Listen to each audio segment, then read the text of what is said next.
Hey, you notice nowadays everybody wraps up tight, running backs. What's up? It's time again. ¿Qué pasó, mi amigo? Konnichiwa. Ni hao ma. Hey, I noticed what you probably noticed and have the same questions. Let me go ahead and mention my mods. The Mod Squad. Daniel Serrano, Rose Matheson. I almost said him, but he's never. Anyway, J Run, Jeff Tan, Razor, and the head man in charge, chief cook and bottle washer. Jesus is my king, 777. We call him Rocco. We found out his name just the other day. He doesn't want people to refer to him as Jesus anymore. Some dude did go wild on that the other day. I saw that. That's probably why Jesus is my king said, you know what, I'm going to have to tell these people my name. They're getting a little weird. Because we are weird. We're 49er fans who've been enduring for the last 3 years. It makes you crazy. Fam, I'm checking out, I'm thinking to myself, over the past few days, just like you, who's going to end up rolling next to Jerick McKinnon, right? Looks like Matt Breida has it all wrapped up for a moment. Then all of a sudden, Joe Williams is coming on. We already know how they felt about Joe Williams when they drafted him last year. I mean, you got Kyle and Bobby Turner saying, John, we've got to have this kid, man. You've got to. John's, I don't know, guys. You know, he's had some problems. Please, John, come on. Bring him in. Joe Williams is in. Comes in and has a lukewarm showing last year in camp. They put him on the shelf on the IR for a season all long. And he comes back to shit. He looks good. And then all of a sudden, as you know, we get an injury. You know what? Really funny. You seen the block that took Matt Breida out, right? Excuse me. I'm a little worried that may have maybe soured the Bobby Turner and Kyle Shanahan. Can he take it? You know, last year Matt Breida missed a lot of blocks. Is he able to actually block in the NFL? I mean, he almost got killed blocking that dude. The dude was huge, though. I understand his pain. But Breida's, he's out with a concussion, and how many more of those can he take? And he's gonna have to block. So, you know, you bring in a guy like Alfred Morris. Now, here's the thing, fam. Alfred he's Shanahan trained. He knows Shanahan's system like he knows his name. He also is a two-time Pro Bowler. You know? It was only a shoulder? I thought he had a concussion. Well, he was in concussion protocol. Anyway, he's got a shoulder, too. Anyway, here's the thing. I'm thinking, man, adding reading. During Monday's press conference, Kyle Shanahan announced that the team will sign veteran running back Alfred Morris pending a physical. He says, Alf did a great job for us for the 2 years. I was with him. It's not flashy, but he runs extremely hard. He's very reliable. He's always been able to you block it for 0. Usually you can get at least 1 yard. He's a hard-nosed runner. You can keep handling the ball off to who's very reliable. Now, he hasn't said anything about anybody like that else in camp, has he? Makes you wonder what Kyle is thinking, doesn't it? You know, Morris spent his majority of his career in Washington as he was trained by Bobby Turner and Kyle Shanahan back at that time. He's 29 years old now. My problem with Alf is he runs a 4.67. So you lose that element of breakaway speed, but he's a tough guy. Maybe we need a tough guy. He's got a chance. It seems to me a few months ago the 49ers didn't want to bring him in because the fact is they didn't think he had a chance to make this team back at the time, somewhere in March.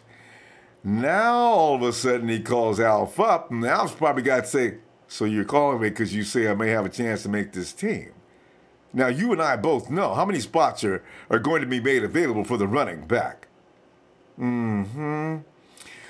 As far as what I'm reading, I'm going to go ahead and assume if Morris is in shape and he comes in looking good, he runs next to Jerick McKinnon.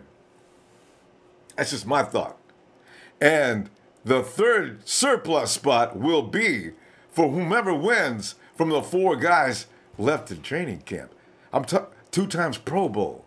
He already knows Shanahan's system. Shanahan's already talked about his toughness. The rest of the guys in camp have got a real uphill battle. As I say, if Alf comes into camp in shape, that's all it's going to take because he already knows everything else. Uh-oh. What happens to the rest? Or how many guys is Shanahan carrying? Because speculation is all over the place about both the running back situation, the wide receiver situation, the defensive back situation. We got situations all over camp with guys that are that close together as far as competition goes. Somebody has to blink, somebody has to flinch, somebody has to make a mistake, and that's the only way they're going to lose out. Man, wow, smoking hot in Santa Clara. Guys are on the way to Texas now, though. Anyway, let's go ahead and get started right now. Daniel Andre! So just because the sports media says we're overhyped, that means we're overhyped. They're pushing the narrative that we're overhyped. Yeah, they've been doing that for weeks, ever since Jimmy G signed his contract. Oh, 49ers are overrated, blah, blah, blah, blah, blah. Tell them to go put it where the sun doesn't shine. We've not been hyped, period, for how many years? They still want to say anything good about us. A few compliments and all of a sudden we're hyped. How about the Eagles? Wiz Garrick, hey, he was just signed for depth after Jarek and Breda got hurt. He isn't here to compete for a top running back job. Okay, we'll see. Because I'm with you. I want the breakaway speed guys. I want the guys who can hit a hole and guard. 4.67 does not appeal to me. I'm just saying. Robert Johnson says, what's up, fam? What's up, mods? What up, Nut Empire? Rodney. Hey, wait a minute. Wait. Rodney. Is Rodney Memphis? This what's up? Here it is, Memphis. Check it in. And Alfred Morris signs. That's a good pickup. He knows Kyle's system, and Kyle likes him. We know that, huh? Stronger King 23, what's up? Tamil Hunt, I really need to see more of McKinnon or Breda. So, I gotta scroll up on that. I want to see the rest of that message. That's it. Yeah, I do too, you know. Morris is gonna be taking some snaps while I'm down in Houston, though. They got to check him out. They're going to check him out good, too. Because, you know, you don't bring him in and just make him sit down. You want to check out, see what he's got. What you got, Albert? What you got, Albert? Get in there, boy. Get in there. Boy, stop Morris no game. He picks up 2 yards on the second effort. See, although, you know who else shows that kind of capacity? If they really are going tough guy route, look at McNichols. Did you see what he did? McNichols is a bad... Okay, Kyle knows what he's doing. I'm not going to question it. I'm just concerned. You know, what's up? What's he going to do? You know? 2-time Pro Bowler, though. That's hard to beat. Let's see what he's got. I'm going to be curious. I can't wait. 89 TV wants to know how's everyone in the chat room. Don Ace, what's up, homie? Richard reacts. Joe Williams. He's cutting Joe Williams. I'm telling you, I don't think Joe Williams gets cut. I can't see it. They worked too hard to get him. And they worked too hard for a whole year with Joe Williams. And I can't see them putting all that work and just throw it in the garbage. So I think Joe makes it. Harsh is 018. Brady's out for the week. Most likely. You know, if it is, it's his shoulder. We know that's his shoulder. And I do remember the concussion protocol. He and neither one of them. Okay, because I thought there was 2 guys in concussion. I'm being told that wasn't true. Okay, Brian Culp says, what up? Christopher Gray, he was with Kyle in Washington, I think. Yeah, he was. And Rhodes feels like Morris is just a camp body. Daniel Serrano, you got to get an idea, man. Bring back Gore. Frankie, talking about a guy who gets you a couple extra yards every time he goes down. Eric code is 707. Hello. What's up, Ronbo? Oh, I'm telling you, man, I'm all confused. I'm saying, what are you doing, Kyle? I wish I could get him on the phone so badly. I said, Kyle, why are you bringing in Alfred Morris? Is there a problem with some of the guys in camp? What's up? We got enough running backs. Wait, hey, what is your name, fam? Hey, it's Rocco. What's going on? Rocco? Rocco who? Rocco? Yeah. as is in 777? You got it, sir. Ah! You thought I wasn't reading yesterday, did you? Somebody put pressure on Jesus, my King, just the other day. Says, hey, if we do blah, blah, blah. Somebody says, if we do, you got to call in. Rocco! God, glad to hear from you, man. I'm here, fam. Well, Rocco, we're delighted, man. I'm telling you, man. Let's touch upon this situation, though. What are they bringing Alfred Morris in for? Hey, I love Alfred, man. I was watching some highlights of him, and he had a big game against, I think it was the Redskins. He went over like 125 yards, man. I'm kind of excited to get him.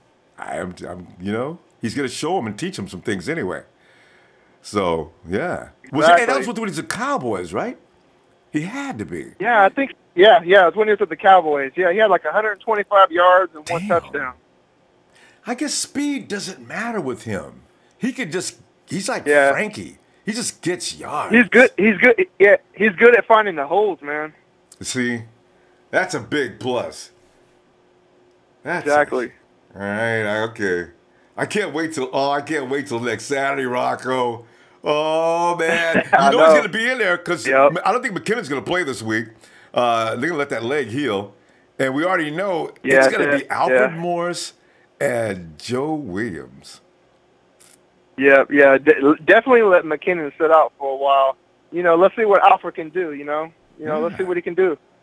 Wow, things are shaping up, and this guy's 125 yards against the Redskins, and he's probably a little pissed off the Redskins anyway. And players always do better when they're pissed off, because they had just gotten rid of him.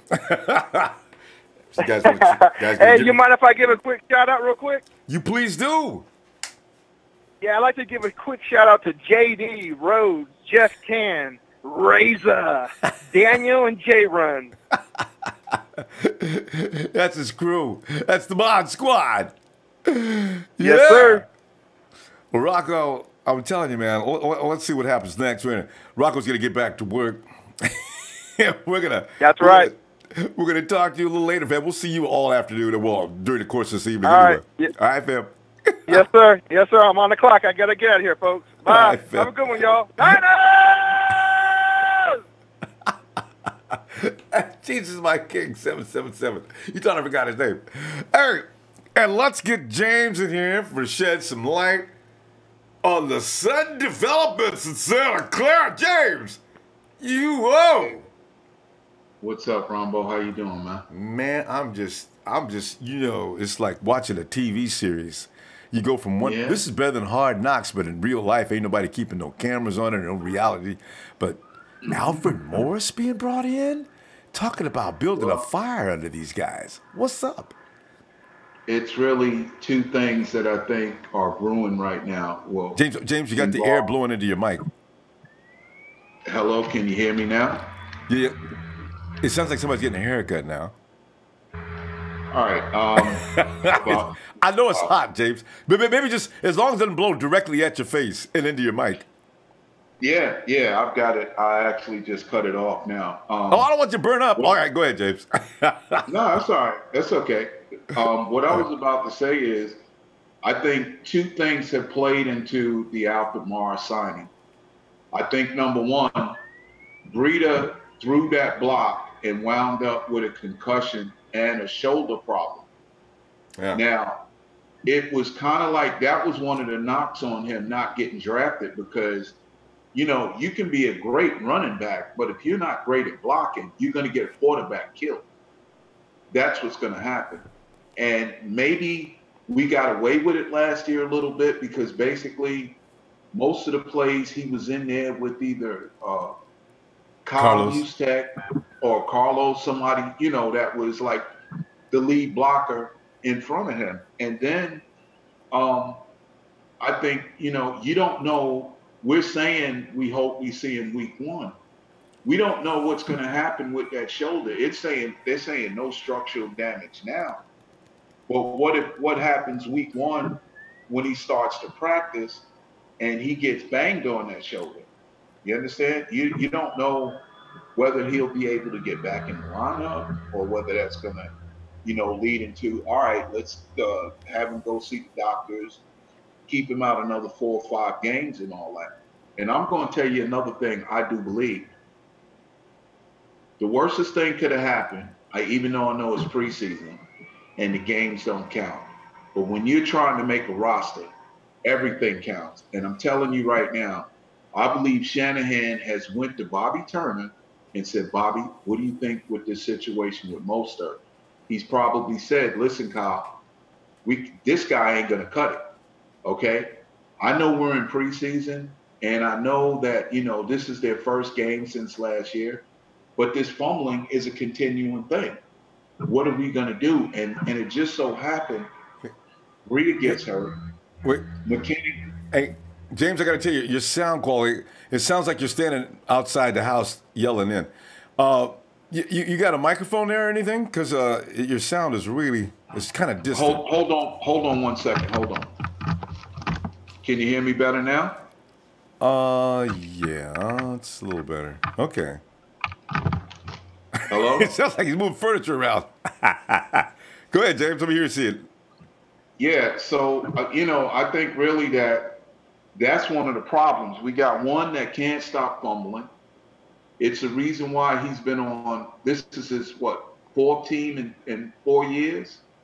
I mean, fourth team, and this is his 4th year. He was with us last year. But he had also been on 2 or 3 prior teams before coming to us. And now, this fumbling situation, man, it hurt last year when we played the Rams, and here we are. We're pretty much almost got the game tied. He fumbles, they turn around and score again.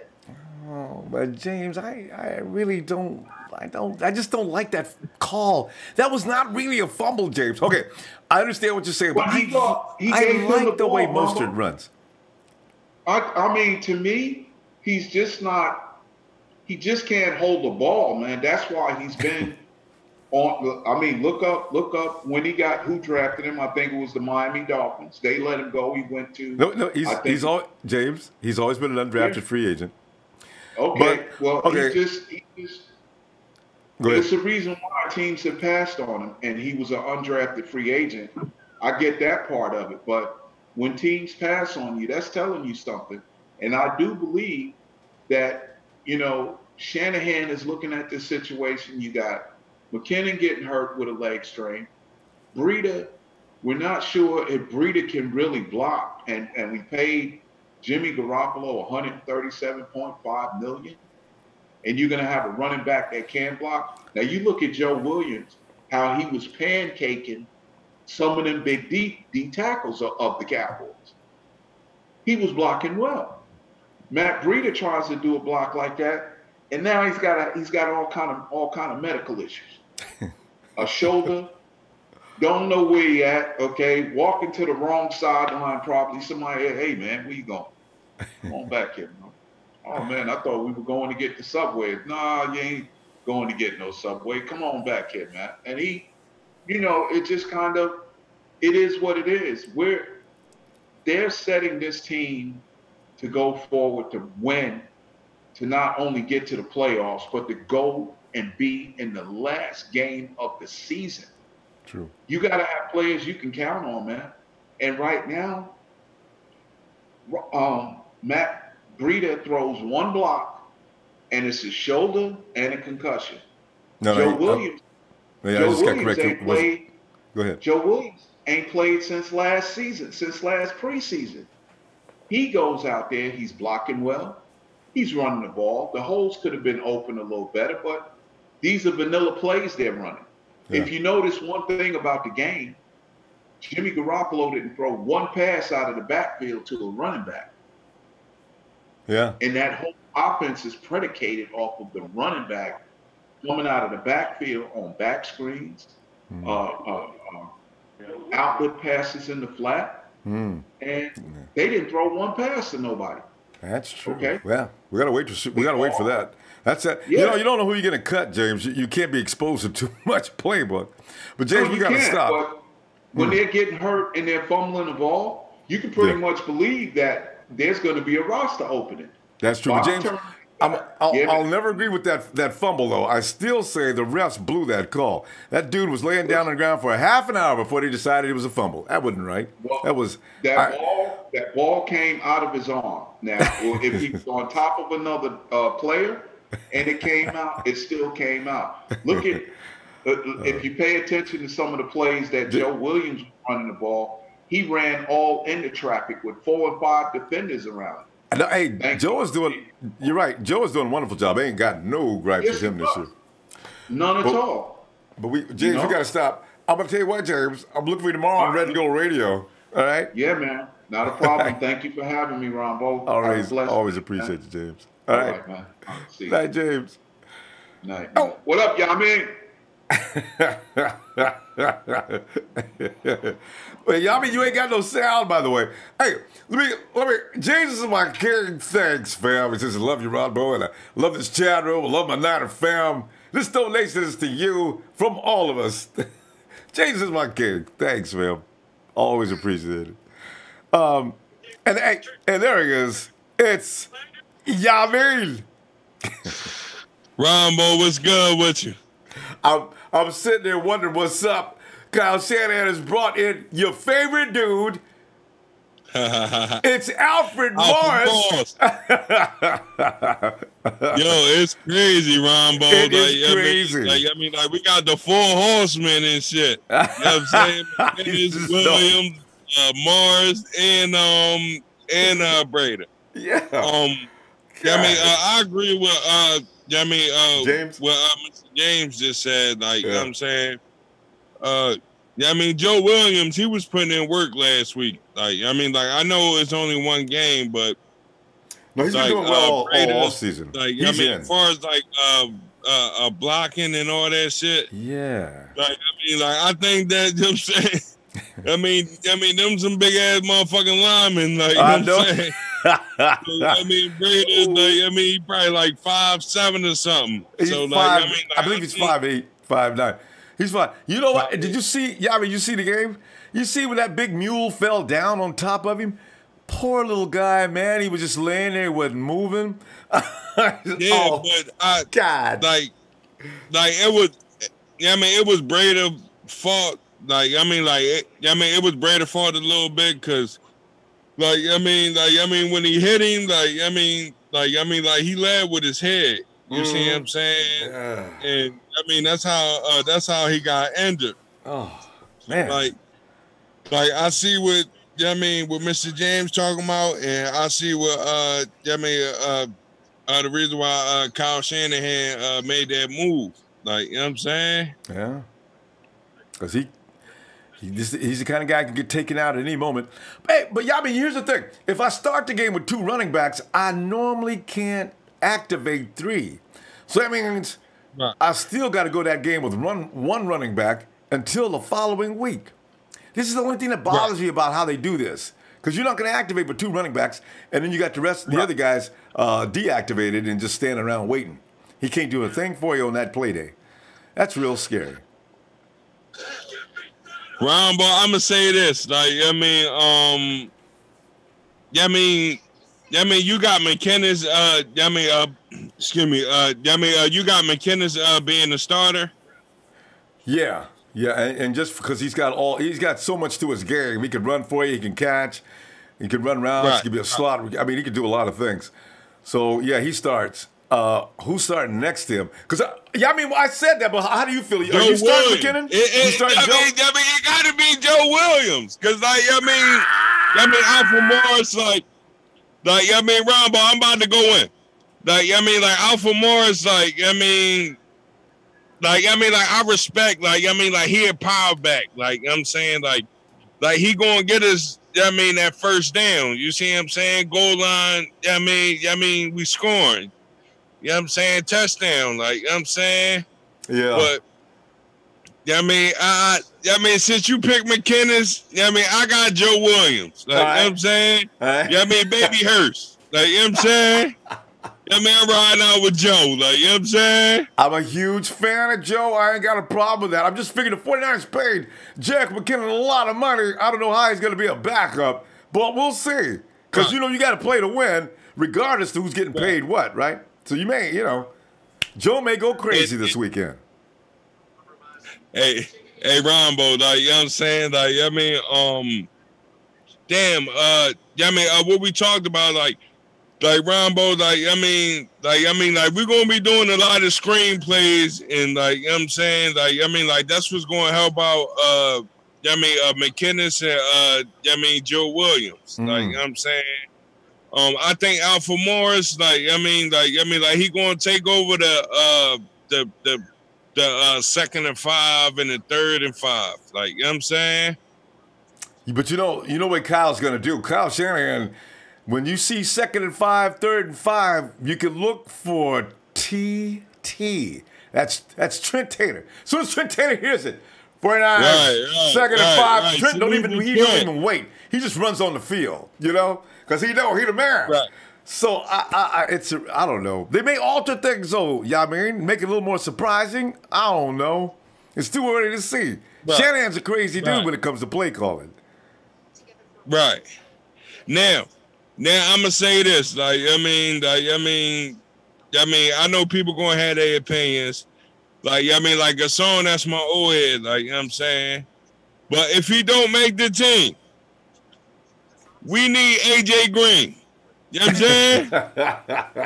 You ain't gonna get no AJ Green, it's too late. Rambo, if we got Alfred Morris, we can get AJ Green. You know what I'm saying? Alfred Morris was sitting at home watching TV and having full wings and fried rice. And interrupted his meal and said, Alfred, you want to play some football? You get your booty out here now, man. It's me, Kyle. Who do you think?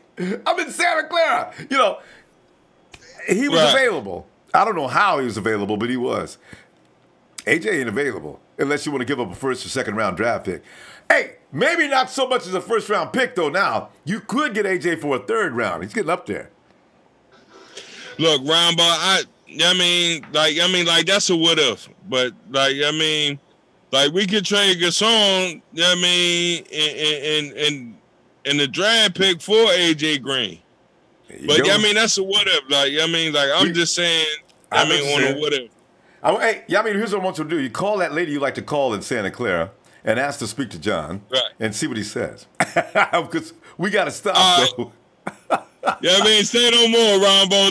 I'm saying, I'm going to call up there. Next time I got off. You know what I'm saying? I hope so. I want to hear what happens in that phone call, too. Let me know. I'm going to see you tomorrow, okay? All right, love you, Ronbo. Salute to the Niner Empire. Yeah. The 4 horsemen is here. You know what I'm saying? And salute to McNichols. Somebody got to make the press. Damn.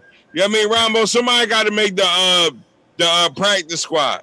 You know what I'm saying? Somebody does, that's true. Woo. I'm out. Yeah. Hey, you forgot Izzo. No. And T. Breezy says, you still think Aldred Robinson's getting cut? He's making plays all over the field. You remember, Trez, it wasn't me who insisted on cutting Aldred. There's several other people who want him out now before they even get through.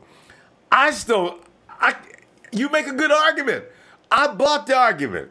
I agree with you. I can't even make that call. Hey, Sterling Holt, can you please tell James, I was the first person to tell y'all about Julian on the show when the draft was over. Check the tape. Sterling he did. I remember Sterling, I went and checked out his tape as soon as Sterling put that word out there, too. Ray Histo, you right, Sterling? Ray Histos, what's up? Jesus is my king, 77777777777. Just keep adding them sevens. If Ronbo gives me his PayPal, he can get on them. She's my king. And your wife will learn to really hate me, man. I'm going to not do that. JMJP, but thanks, Jesus, my king. Rocco! JMJP, what up? Sup? Woo! And there he is. He flies by night. He's a predator. Nighthawk.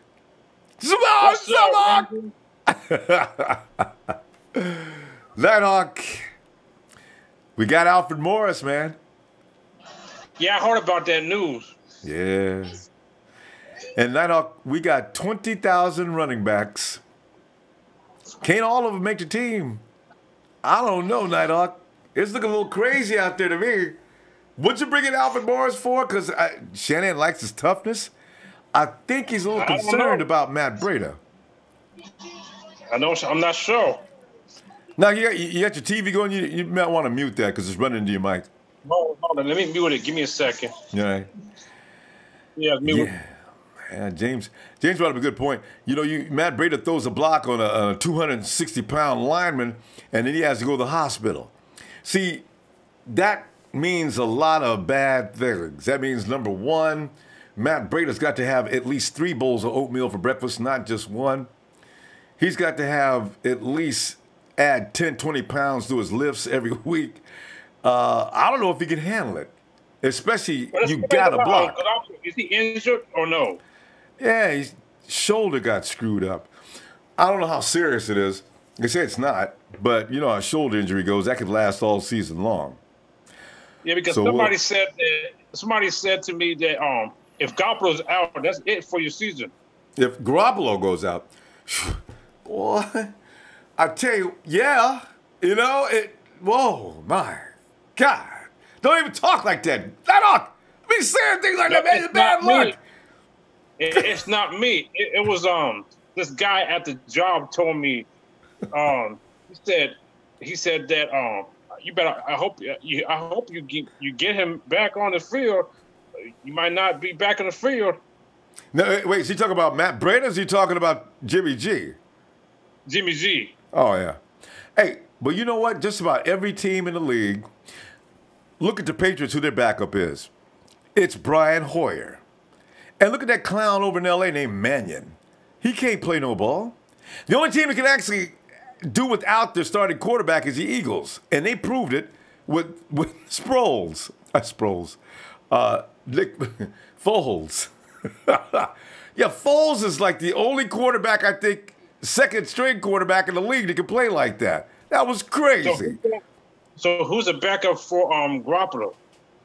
To be determined. Right now, it looks like it's C.J. Beathard, but all of a sudden, and Nick Mullins had another outstanding practice today. I don't know what's going on with Nick Mullins. Nick Mullins is throwing 40-yard touchdowns like it's going out of style all of a sudden. Down the sideline, seam routes, and everything else.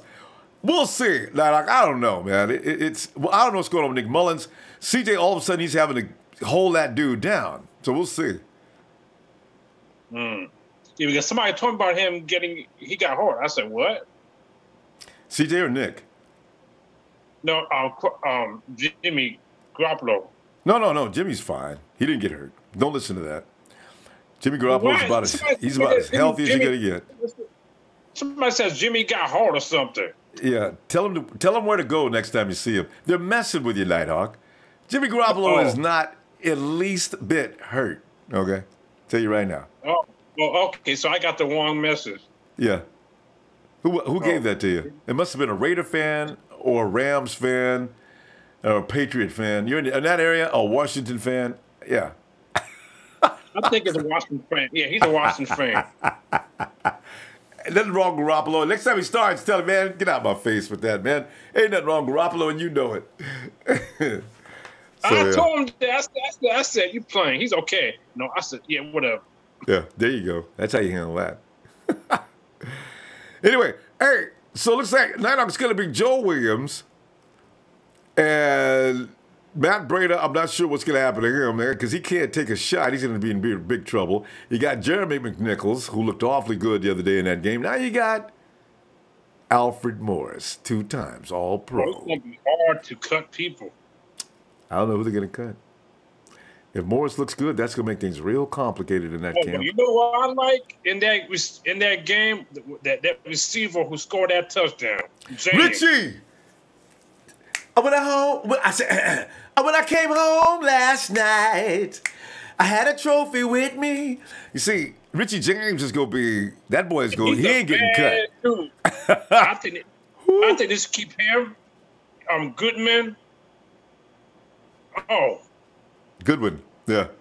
Goodwin's. Oh, you don't have to worry about Goodwin. You don't have to worry about Goodwin. Garcon has made the team, even though everybody's complaining. I want James. Richie. I want James to stay. I want James to stay. Yeah, Richie, I think he's got it made. Richie James is just too good. I mean, and he's just a rookie looking like that. Kyle's probably thinking in 3 years, I'm going to make that boy a bigger star than people can even imagine. Hey, Nighthawk, we're gonna go, man. It seems like we got a lot of phone calls here tonight. I'm gonna see you tomorrow, okay? Okay, can you give me a shout out? I can do that. Niners!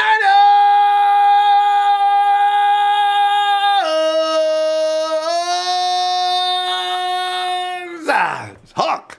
Niner Empire. I'm out. All right, Nighthawk. Oh, man. And we go to Twin. God damn rabbit. Did he zoom in? I could Twin zoomed in on that big rig. Yeah. Man, it's dark right now, man. I can't zoom in. Y'all ain't gonna be able to see me, man. Oh, shucks. I'll be doing that Yao Ming. In the truck like Yao Ming, man. Don't you love when he does that? Yeah. I think they put something in that 4-wing fried rice. And talking about Dirk, man. Nichols gonna be a backup, bro. I tell you. Start eating that 4-wing fried rice, bro. And the thing is, I can't imagine what they're thinking. I mean, Twin, what are they thinking, man? I mean, you got 20,000 running backs you got to choose from, and all of a sudden, I'm gonna go get Alfred Morris. What happened? Yeah, we need a big bruiser back, man. I guess he's. Yeah, Twin, I got no sound on you. Can you get your microphone close to your mouth? You hear me now? That's a little better. All right. Yeah. You feel like they need that big bruiser back, I'm in the mountains, so I might have to call you back. Oh, okay. Again, might have to call you back because I'm in the mountains. But okay. Our running backs, they too light in the tail, man. Too light in the ass, man. We need big backs, man. Yeah, I tell you. But he's got to be able to catch the ball. Hit. He went to the wrong. Well, Alfred, he's a running back. I don't think Alfred gonna be catching out the backfield like that. I just think they brought him in there to block and you know what I mean, run hard. Yeah. You know what I mean? Yeah, Kyle's talking about how tough he is. I mean, even when there ain't no hole, he'll get you at least 1 yard. So, huh? Yeah, he gotta block that. He gotta block them people coming in. I think that's just why they got him like that. But we already got, like you said, we got a hell of running backs. I don't know what's going on. So they must going to be letting some of them go. Well, they have to. They let go. They ain't got room for all them dudes. Yeah, that's crazy. Man, and something else, too. If, the plays, like you're saying, they're running vanilla offense right now. See, those running backs aren't going to get hurt as bad when they run Kyle's system. You know, the running backs going out, clearing out space up front, right? So guys like Jared McKinnon can get, run through that maze and just hit ding, ding, ding, ding. He's got to have that. Right now, just running brute force, going down through the middle, man, that ain't going to work. These guys, that's not them. They're about speed. So. Yeah, we got, I don't know what's going on with the running back, man, but that's crazy. We got too many running backs, too many wide receivers. And talent. Twin, they got talent. Everybody who's watching, especially Pete Carroll, he can't wait. He says, I don't even need to look for any players. I just wait till the 49ers make their roster cuts.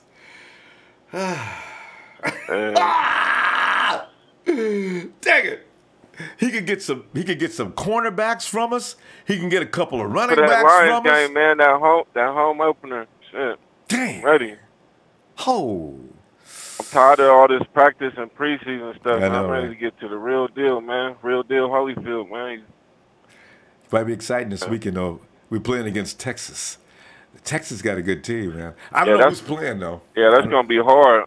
That's going to be a good test for our line, too, because they got J.J. Watt and Whitney Marcellus. They got Clowney, too. Yeah, so that's going to be a good test to see if they can hold up. And then for that quarterback, our corners and stuff, that's going to be a good test for them with DeAndre Hopkins and them. So who owns. That's gonna be a good practice for us. Yeah, talk about getting some tests. But they're looking excited. I think the 49ers are getting bored with playing each other. So I think they sound like they're excited about it. You know? So this will be good. Yeah. Kyle still ain't gonna open up he ain't gonna open up no can of whoop ass for another few weeks though. So yeah, we don't really get to see no offense. It's like we just running basically mediocre plays. Like they're not showing the real playbook right now.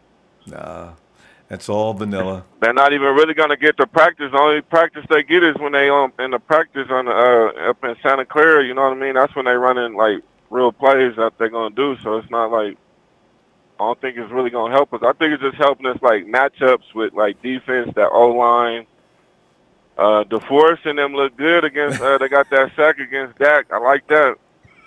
It was all over him. They can't do nothing with Buckner. Buckner comes in there. All they can do is get out the way. Yeah, that was good. Bam! Solomon T. That was good. Boom. God, they're going to make a good combination. Twin. Oh! Yeah. But, yeah. I know he can at least get 1 sack per game, man. We at least he gonna get at least 1 sack a game. I bet you're right. Him and Solomon T is too much. Twin, we got to go, and be careful, man, while you're driving up the mountains, man. I'm gonna look for you tomorrow if you get some time. All right. Yeah, we still gonna do that Lions game, man. I'm be ready for that home opener, man. Hey, I got my ticket, my plane ticket, and everything ready, man. All right. Be out there and report. Be one of your reporters. Good. Be looking for that, man. All right, Twin. Talk to you later. All right, Ronbo. Take care, man. All right, Yeah. later. Man. I mean, Toya Scott. How you doing? Give a shout out from Richmond, VA. Toya, I wonder if you know about Trey from VA. There's Nighthawk. We got a lot of folks. Got Raymond. But for VA, on behalf of Toya,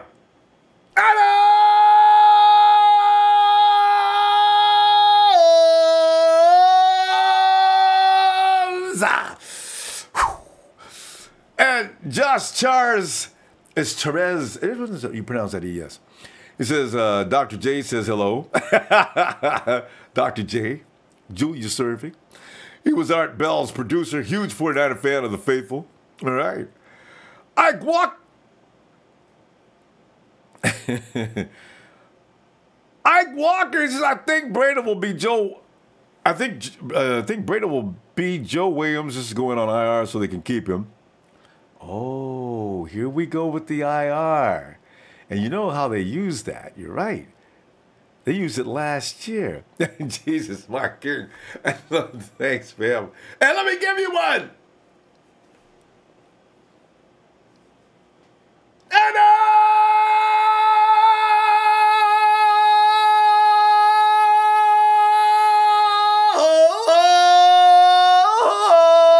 you know, I used to want to bust off into Tarzan, and my mom used to hate that. I used to wake up doing that every morning. See, I've always been kind of a rude, obnoxious child, and I can't get it out of me. Thanks, my king! You're a man. My God. As we continue. And, who's that? Oh, here. It's Razor! He says, thanks for everything you do, and best in the business. P.S. Please get your brothers on the show for Monday Night Raw. You know, especially if you know what? I would try to get Kenny for the Kansas City game. You know what I'm saying? Because, you know, I've asked him, man, I don't even, if I tell you what my brother said, you'll say bad things, but he is my brother, and I told him the things that need to be said to his. Don't get me started on Kenny. And Keith, he thinks he's a Minnesota Viking. He thinks he's going to win the game. If I get him, we'll start fighting right on the air. It'll get crazy. Okay. Hey, not Empire. Wait, I know that song. I got 5 on it. Thanks, Val. Jesus, my king comes in with another. Oh, my God. Thanks. Jesus, my king. Thanks, Val. Thanks. His wife's going to kill me. All right. What's it? I've been encouraged that you should at least stand up. Actually, some of the rumors that have been out earlier about me being probably not dressed all the way down to the floor, Today, I for sure can't stand up. You know, it's summertime. You know what I'm saying? You got to keep some parts of the body cool. Oh, where was I? Oh, yeah. And Nicholas Pusateri says Alfred Morris is a great sign. I know. He is. Hey. Oh. Whatever you do, don't do more than a half a glass of wine before getting into these kind of activities. It always comes back to you start going back to Houston. Houston. Hey, Monroe! Hey, Ronbo. Monroe, man, size up this situation for me, man, fam. What's going on with Alfred Morris, man? How could he's reporting in like it's an emergency? What are you making of this? Well, I mean, he just he's just trying to make the competition. It's all about competition, man. Think so? He just put pressure on people, but I think sometimes teams give these people these contracts instead of letting them see how they do before you give them contracts. Well, yeah. I don't think McKinnon is it. Man, that's why I was kind of like, damn. How we was when we was on sticking with Carlos Hyde, man. I think we should have stuck with that guy, to be honest with you. I think we should have stuck with him. Because he can block. I mean, dude, that guy got mauled up. McKinnon, man. He got mauled up, man. You know what? It wasn't that he got hit. He just got up. At least Hyde would have gave, like you said about the other dude. At least Hyde would have gave us 2 or 3 yards. When he fall down there. Play. I know. Shanahan still got to have that kind of running back who can run that stretch. But I don't think he should be the feature back. At least I don't think he should be the feature back. Well, if you're going to run that stretch, you're going to have to be the featured back. And if Carlos stayed, he'd be the secondary back. You know what I'm saying? You got to have your Devontae Freeman. You got to have a guy that can zip down that sideline, find that hole, plant that foot, and go. That's not Carlos' style. Carlos is a north-south runner. That doesn't work in Shanahan's system. It works, but not very well. That's the problem. And Alfred Morris actually he can run the stretch as well. That's why Shanahan trained him. So Yeah, because I was just thought about it too. Like that, I just really thought about why did we get McKinnon when we had all them other backs? We already had 10,000 backs before McKinnon even came. That we didn't even really look at too much. You know what I'm saying? Because all Joe Williams had to do was clean up his fumbling, and he looked pretty good. He just fumbled the ball. And, you know what I'm saying? And Monster, you know what I'm saying? Like, and that wasn't to that dude that was talking about him, bro. That wasn't no fumble, man. Yeah, that I know, James. No fumble, James insists that was a fumble. That was not a fumble, James. No fumble. The referee lost his mind. That was one of the worst calls I've seen all year. I agree with you, Monroe. That was not a fumble. Because people got to realize the officials is in the same position as the players. When the officials come in a preseason game, they trying out for official job. I believe it, because that was a really bad call. Yeah, so in the preseason, they always say officials gonna make bad calls because those are new people that's trying to come in and be official for the NFL. So they going through their preseason too. Yeah. So once the regular season come, then that in the regular season that would have been a recall. That would have been like no fumble. Yeah, and also once all them dudes got him, the play was dead, ref. Anyway. Yeah, the play was dead. Even if the whistle don't blow, if the players stop, how it is, then that's still dead ball because you can't. You know what I'm saying? They even stop it on dead. They even stop it on dead. Even people, even how you seen like the whole play, and everybody just stop before, even when the whistle don't blow, and it still be a dead play. Yeah. Like you know what I'm saying, that's still a dead play. I agree. Anyway, but okay, now, so that's why I'm thinking here that we're going to see something very interesting this weekend. Let's see how much time Alfred Morris has on the field, first of all, when they do play Saturday. And I can't wait to hear the reports coming out of camp when they say things like, Alfred Morris seems to be in good shape. He came in today and he had several good runs. That's several good runs. Really? Yeah. But we'll see.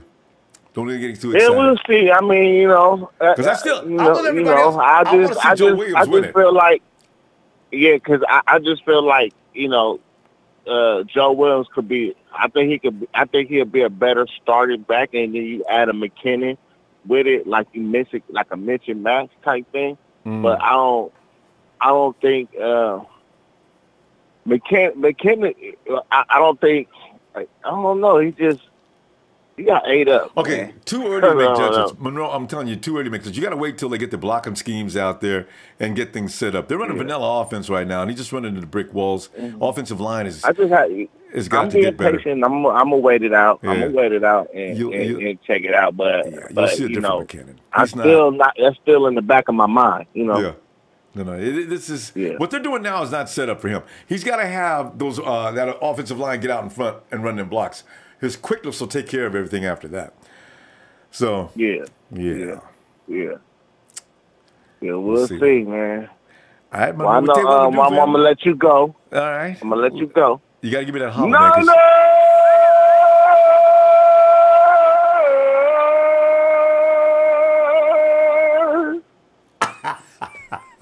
Monroe, you've been practicing, man. I like that. Have a good night, Monroe.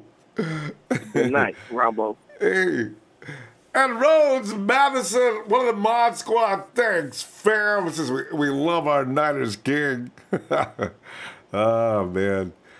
You guys are too much fun, man. I tell you, I put out a tweet yesterday, man. What would preseason be? It's so much fun going through the offseason, hanging out with folks all offseason long. That means the 49ers season never dies. That's my thing. Because we always leave with unfinished business. That's why I say keep it connected. Anyway, hey, Nathan Rita says, hey, yo, Ronbo Sports, I need the phone number. We're going to put the phone number down? Oh, hey, Nathan, you know what? I just realized something. Nathan, get the Ronbo Sports app. It's absolutely free, Nathan. Just go to wherever you get your apps. Type in Ronbo, that's R-O-N-BO. B-O, Ronbo Sports. And you'll see the app. Download that app. You got both the phone number in it. You got the PIN number in it. You got me writing up all kind of crazy things about people that I have no business writing up about and saying things. I get some feedback every now and then. It's you're talking about? I'm talking about what I'm... Never mind. Anyway, it's the Ronbo Sports app. You'll love it. Johnny Bananas. Day-o. Day-o. Daylight come and we won't go home. You know, every time me and Bananas, Johnny Bananas says, Ronbo can now afford a pair of pants and stand up for us all.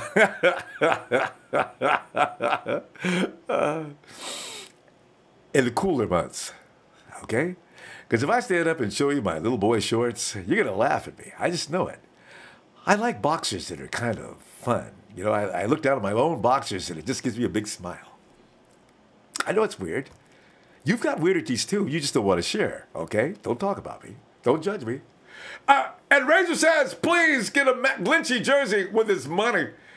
With that McGlinchey, huh? Yeah. Okay, we'll talk about jerseys a little later.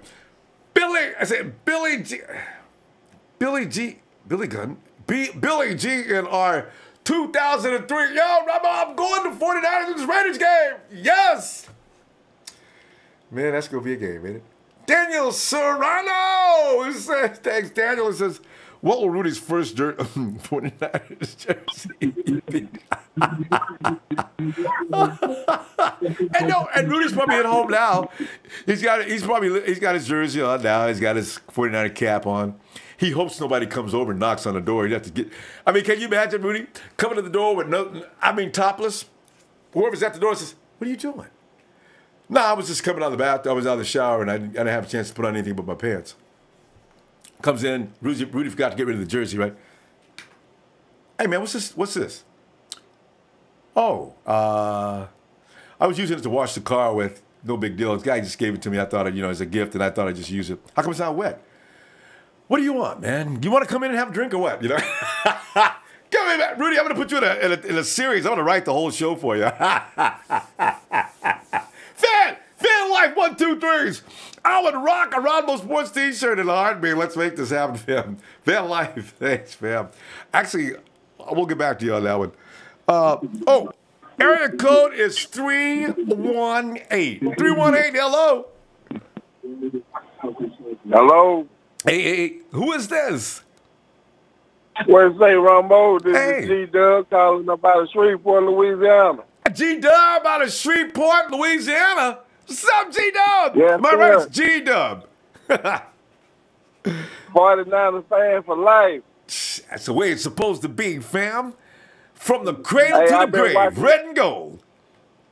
I've been watching your show for about a month now, Ronbo, and I want to give you a shout out, man. I love your show. I love your show. Thanks, fam. Thanks. Appreciate it. It's all about enjoying the 49ers. Oh I'm yeah, sorry, go I've been watching and checking out the 49ers, and I really think we're gonna be okay this year. Oh, yeah. I think we're gonna start out slow, but I think we're gonna end strong on each game. I'm starting to feel the same way. A couple of things need to fall into place before we just get crazy. I wish it'd be opening night, but we'll see. Yeah, our defense really need to pick up, but I think all in all, once Gadapolo get out there and he get the showing out, I think they're gonna make the defense want to stand up and do their job. Because that's what he did You don't last want- year. Yeah, so I think we're gonna start out slow, but we're gonna end strong. I think we're gonna be good. What do you think his record's going to be? I predict the record to be 12-4. Whoa! We can start off just a little slow and just get crazy. I like that. Yeah, And you're right. yeah. Because Kyle can scheme on anybody's D. Well, I think we're gonna be good. I think if we make it past these first two games, I really think we're gonna really be good. And we make it past these first two games, I'm predicting Super Bowl. Especially the first. If they get past Minnesota, that means they're legit. They can offer all excuses they want to for why Minnesota lost, but the 49ers will be considered legit because they ain't going to have no trouble with Detroit. Sir. Yeah. Yes, sir. Yeah. Oh, I hope we win that game. That'll make the whole year right there. Oh. Well, I really got faith in him. I really believe in him, so I think we're going to do good. I think this is going to be our season to shine. Mm-hmm. And, I was worried about the Broncos. I watched them just the other day. And, G-Dub, ain't no need in worrying about the Broncos. I got to watch out. I got to see the Giants. I'm changing my mind about them, too. Saquon is going to be good, but yeah, he is human. Saquon started the game off. Zoom. I said, "Oh Lord, have mercy. We got to." A half an hour later, Saquon, they figured him out real quick. Real quick. Yeah. Just made Saquon sit the hell down. That's it. Welcome to the NFL. So yes, sir. We might be okay. That team. Yeah. We're gonna be okay. Like I said, I think we'll start out slow, and I think our defense will pick it up, and then once they pick it up and get a couple of stops, I think our offense is gonna be great. I think we're gonna do good in putting up. We're gonna do good in putting up some scores. So I think all in all, we're gonna do pretty good. We're gonna do pretty good. My thing was the Rams and but I'm not even worrying about them anymore. The Rams and the Vikings was my words, but right now I'm not even worried about them anymore. My only worry right now is the Vikings. If Aaron Donald doesn't come in until about week 8 or 9, we gonna win that first game, and it won't even be funny. And the second game, I figure Aaron Donald will probably come around. He'll probably play. And that game will probably be for the division. And that, G-Dub, man, I'm telling you right now, that's going to be crazy. Hey, I'm just as excited as you are, Ronbo. It's getting ready to get crazy. We got only 20-something days to go. Oh. And I'm geared up and I'm waiting on it. I'll tell you, after that Minnesota night, the whole night Empire starts to rock like crazy, G-Dub. So I'm ready for it, man. Sir. And even if we lose the first night, I'm still ready because it ain't going to be no blowout. No. I don't see a blowout no time in our future. No, not in the loss category. I see us blowing out a couple of teams this year, though. Yeah, but I don't see us getting blown out. Yeah, no. I don't see us getting blown out. I mean, even with the defense that we had last year, I mean, we still didn't get blown out. So. And it's because the offense is on the field too long. See, that's a nice thing about Jimmy G. He cuts people up like little cuts at a time. Cut them here. Yes, sir. Cut up here. Yes, sir. Taking a half an hour on each drive. Cut them up. And then our defense comes out there all pumped up and rested. All right, hike the ball. Let's go. Bam! Yeah. Let Godopolo get in there and cut them up and let the defense come out and pour alcohol on them. Sprinkle a little salt on it, too. Hey, Woo! hey, I ain't going to hold you up, Ronbo, man. I just want to give you a shout-out. I love your show. I'm going to stay tuned in to you. And I just want to hear you I want to hear that signature shout-out one time before I go. Oh, yeah. Sit all the way out to Shreveport. Great state of Louisiana. Niners!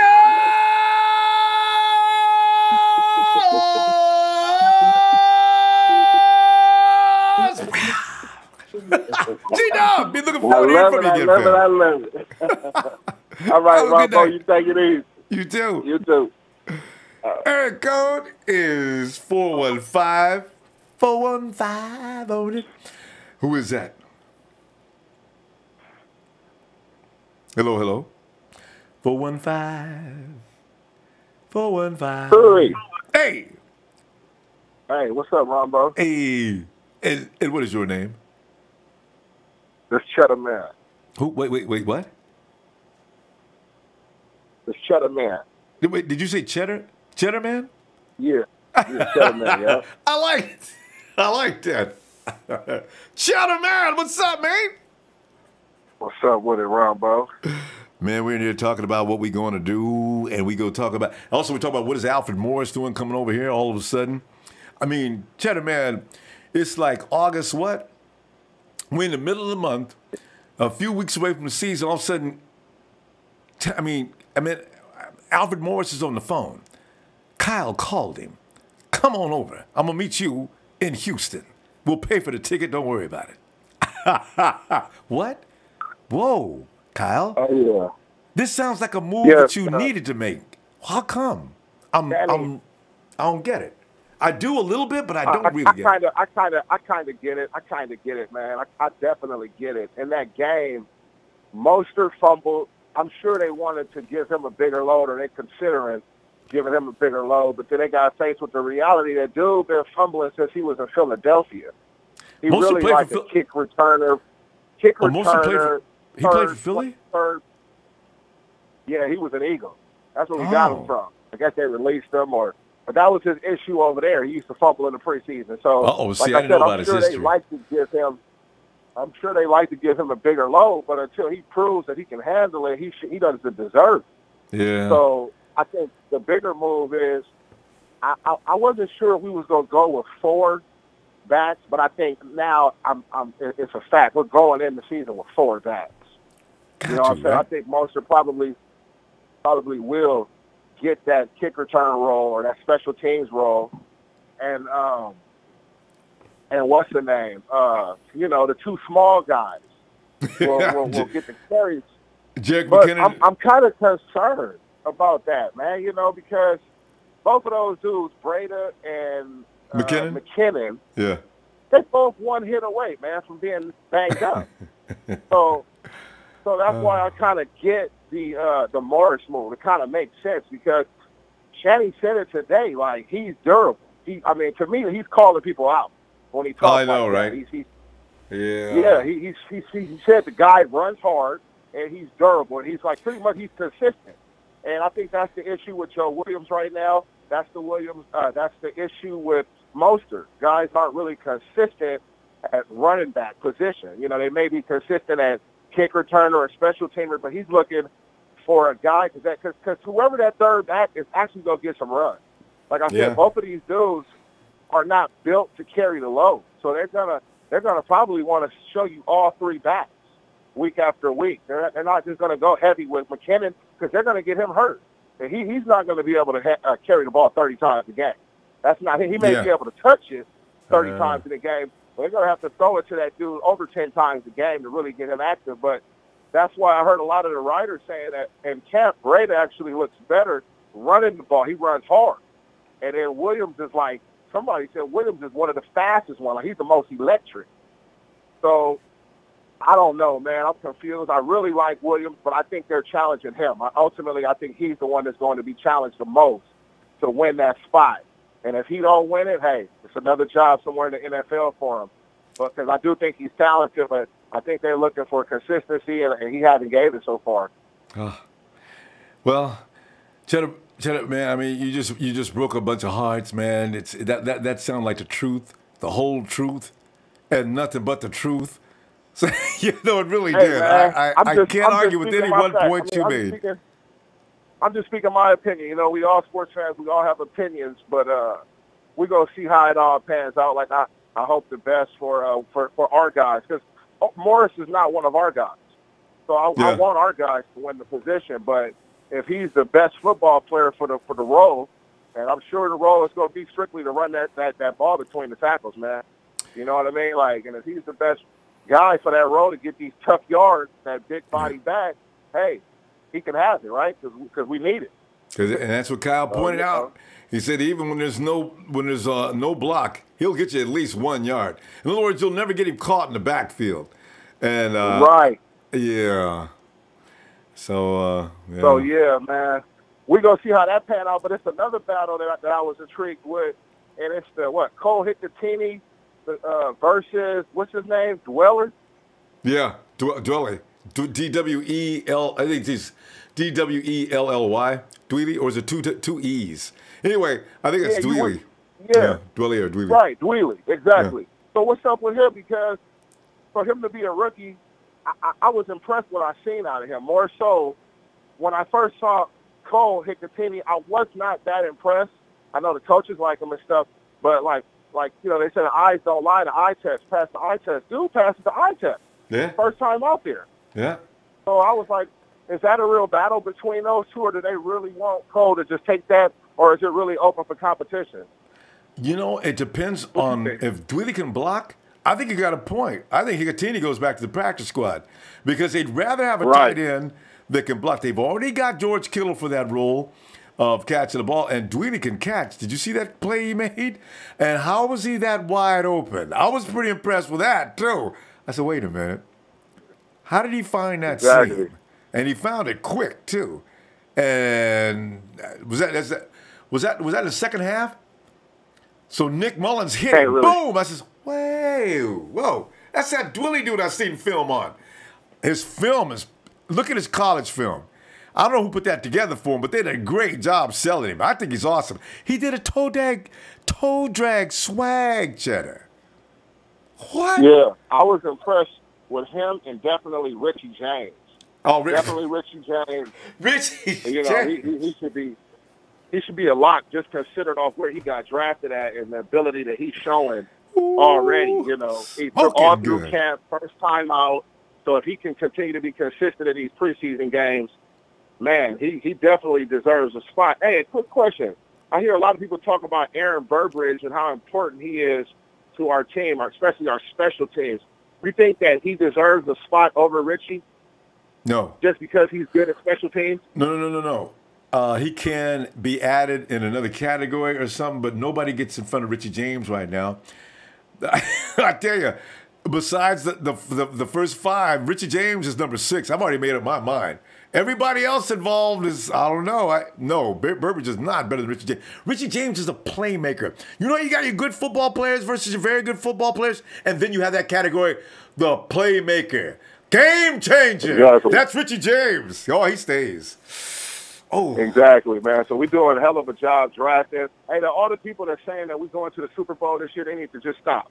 Just stop it, because we're not quite there yet. You know what I'm saying? Give us about 2 more years. You got to remember, they messed up a couple draft picks, man. Garnett clearly is a bust. What's the name is a bust. Fucking Armstead is a bust. Come on, Cheddar, man. Oh, man, we pull a knife out of my chest, Cheddar, man. Come on, man. How many years have been there? 5 years? 5 years? We see one game of Richie James, and he showed us more than we saw from fucking Armstead, more than we saw from Garnett, bro. So, you know, let's stop. I agree. You ain't lying. That's true. Let's just keep it real, bro. Like, that's kind of what's holding us. That's kind of what's holding us back. The fact that they were first round picks, and we're not getting shit out of them. So you left one guy out though. Drafts. Hey, but you left one. You left Jimmy Dove out. Who was? Oh shit, man! Another one. So that's another one, right? Right. So I want to get you started. That's ultimately why we're not where we want to be, man. Is because these cats is a little bit holding us back.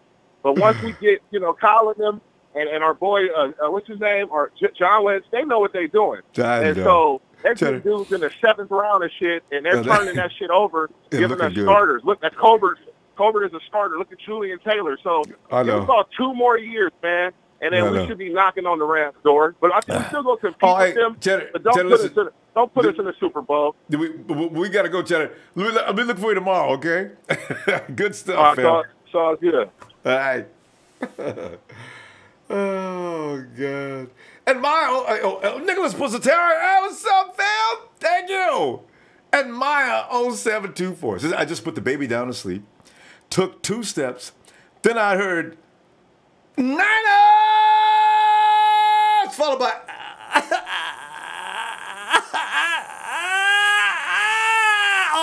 Maya, I'm so sorry, man.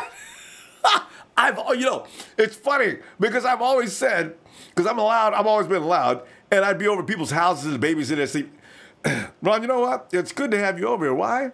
Because you're noisy, and what we're trying to do is teach our child to sleep through a lot of noise. And you are the best thing to bring in trying to train babies. Because you're loud, you're rude. No matter how many times I ask you to keep it down, you don't. I'm the one who trains babies. Maya, you got to bring the show in there, and the baby can fall asleep with me doing that. The baby can sleep through anything. Nobody can wake him up. Hey, is it time for The Rod?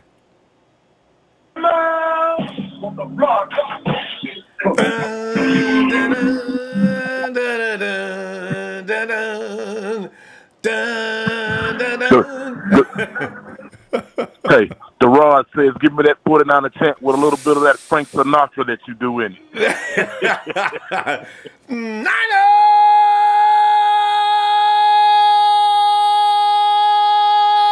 Start spreading the news.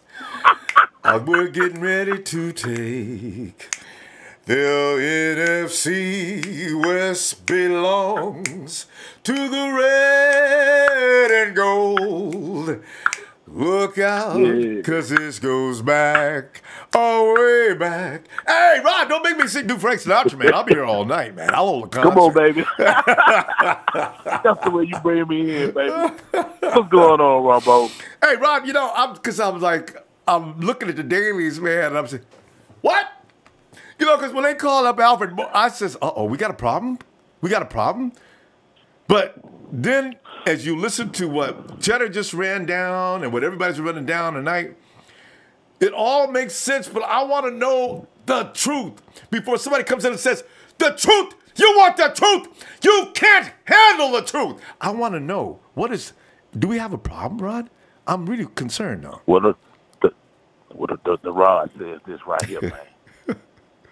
My boy earlier said that Alfred not one of our guys. I'm correct you, bro. He's a Shanahan guy. Started in Washington. He, Shanahan and Coach Bobby Russell. What's our running back coach name? Bobby Turner. Bobby Turner, yeah. Yeah. They got a rapport with this dude, man. Furthermore, need y'all Niner fans to keep this in mind now. Since he left Washington, he really, really hasn't had that many carries. Yeah, he was at Dallas, and yes, he got suspended, but he didn't get that many carries. So the man got fresh legs. Furthermore, you got to keep in mind, he wasn't as effective in Dallas because it's a totally different running scheme than the zone blocking scheme that he's running now. So the way I see it, as far as the running backs go, the four that we have right now in the front run would be, okay, I'm going to say Jared McKinnon and Matt Breida styles are more alike than anything because of their speed. So I think Breida is more like the insurance policy who's not getting a real fat contract right now. Okay? As far as Joe Williams goes, Joe Williams is a big size back about like Alfred Morris is. The only difference is like you guys said, he's more electric. Once he turned the jets on, he can be something fantastic. But, hey, if he doesn't pan out, I am okay with Alfred Morris being that guy because he's been in this offense before. And it's like you said also, Ronbo, things that people forgetting is the offensive line is still under construction. You got to keep in mind, cats, look what we had last year.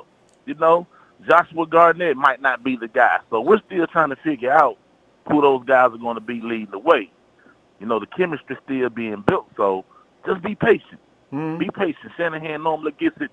He normally gets that offense going around about week 8 as far as the new guys go. So just be patient, man. I think everything is going to play out the way it's supposed to. Yeah, you know, Morris goes 222, and I didn't realize he was that kind of big. 222. Yeah. But he's and got he no was a speed. 6th-round pick. Yes. Yeah, and he was a fifth-round pick. Yeah. No, Sixth round pick. You know, I saw him playing for Dallas. They just, like you say, they didn't let him play very much.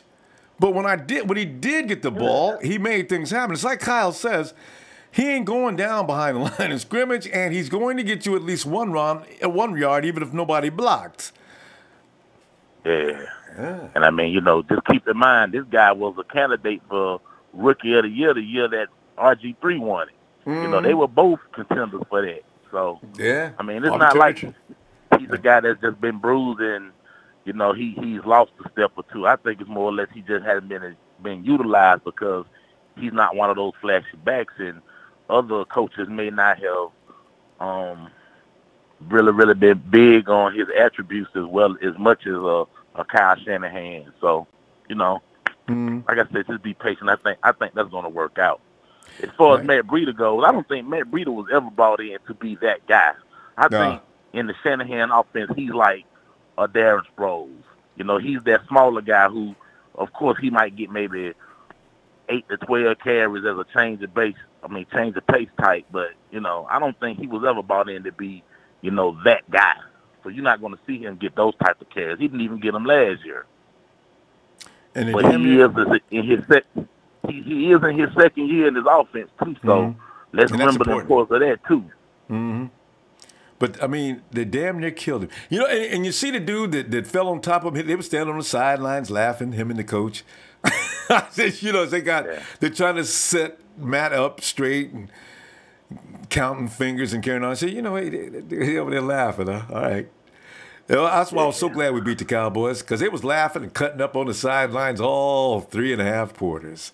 All of a sudden, they stopped laughing in the 4th quarter. Oh, I'm telling you, Rod, man, I know you guys feeling so good, because Cowboys, boy, man, I don't care when we beat them. You what, and then I'm gonna jump on your bandwagon too, and make it a third vote. That was definitely not a fumble. Yeah, right. Mostert got that was not a fumble. And Meyer wrote up here. My 724 wrote there. Mostert fumbled today in practice. He says, "Oh no, I can't even make a case for him." Ronbo, you remember back in the 80s, man? The NFL used to use verbiage from the referees, and the verbiage stated the ground cannot cause a fumble. Yeah. Or he was in the grasp. anymore. Yeah. Yeah. I mean, once the ball touches the ground, the play is dead. I don't Right. care what the fuck happened. Right. So he put that fumble up there. Anyway, it's preseason. You know, it didn't count. But I said, oh, come on, man. That wasn't no fumble. And the boys already got it. What is that cheating not for? Somebody, just like, who was that? Just said, you know, refs out there right now are trying to win a job, too. So they're probably making a lot of bad calls. Because, Rod, I got to see, I don't know if you saw the game last week. I forget which game that was. You know how they talk about that helmet thing? Don't leave with the helmet? Dude went after the tackle the dude. His helmet hit the dude in the thigh. They threw a flag on him. Yeah, man. That's something that really, really concerns me because, you know, we've been the victim of flags for, like, ever since the Jim Harbaugh era. I know, and now they got another reason. Rod, we got to go, Rod. I'll be looking for you tomorrow, fam. All right? All right. Send me home, Sinatra. And you know how we do.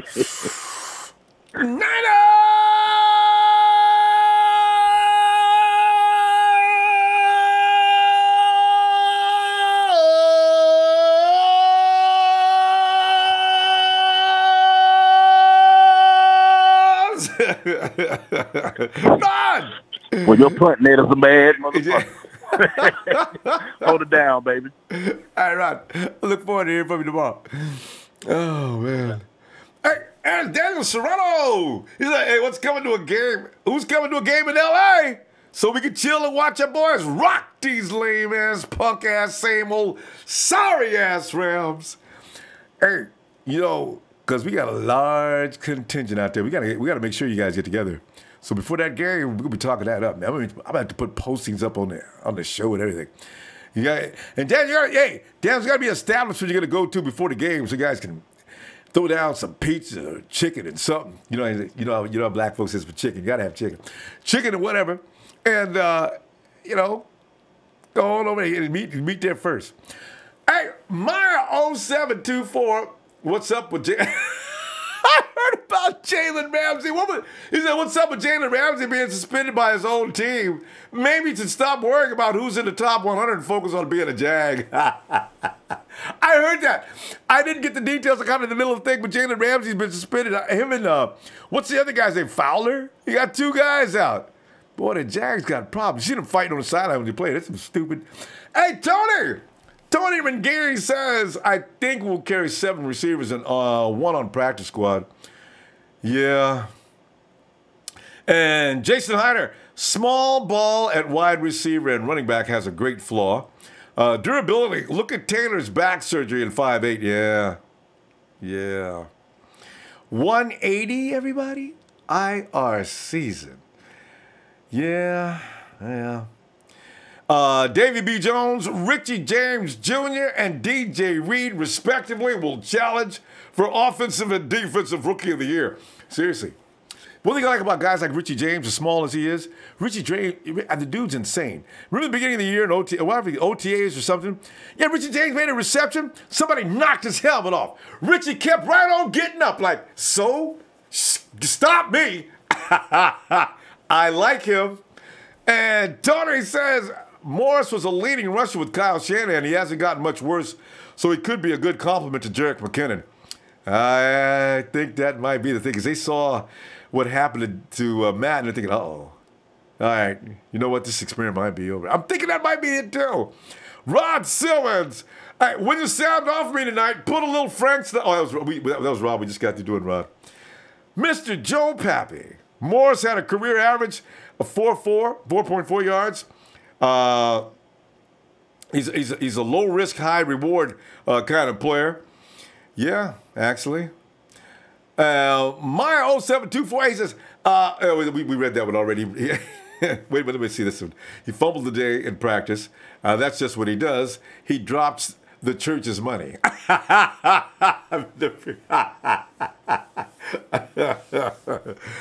Dollar Bell, what's up?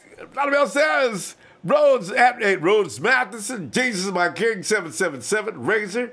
Y'all making it rain up in here. Dilly.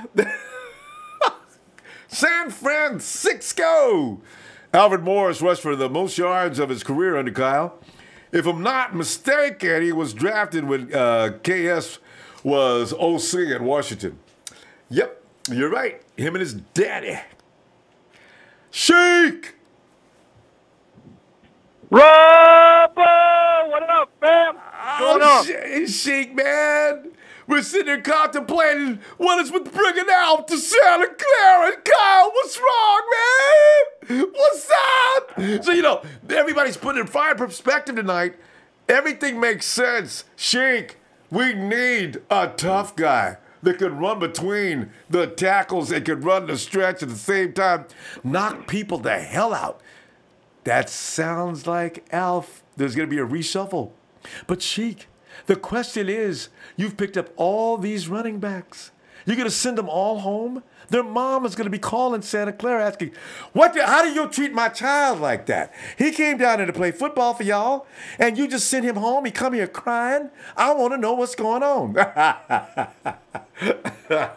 My mom would have done that to me, too. God would have been so embarrassed. Sheik! Well, Ronbo, this is not easy money, Ronbo. Everybody got, this is a job. Yeah. If you're not going to cut it, you got to go. Yeah. We had the opportunities with these other guys, Joe Williams, Fumbelina. I had it from last year, and this year he's not consistent. I mean, he's showing little, but not. Yeah, he looks. You got to admit, he looks a lot better. Yeah. Yeah, and a monster. Hopefully, I pronounced his name right. Raheem. He shows. Raheem Mostert. Yeah. He's good. I enjoyed him out of all the running backs. But the thing is, we need consistency. And if Alfred Morris is the guy that they picked up, he's the guy. He's obviously knows Kyle Shanahan's system. He's been doing it. He's a vet, and it is what it is. And we have 3 games to see what these guys are going on, if they're going to cut it or not, Ronbo. And that's why Joe Williams, even Breda, Mostert, if you don't cut it, you got to go. And McKinnon, this is a little point at you. You might have that contract as well, but you're not locked as well. So if you're going to be a Niner, if you don't cut it, you're going to lose the reps. That's how it is. I wonder what is McKinnon's guaranteed. How much was he guaranteed? Because that's a big salary.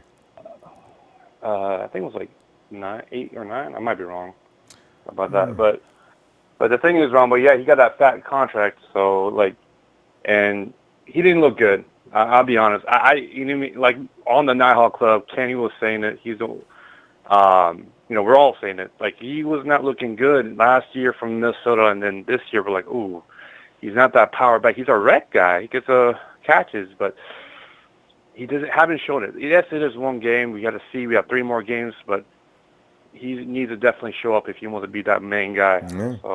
Because I'm reading now, Matt Breda and McKinnon will not be seen for the remainder of preseason.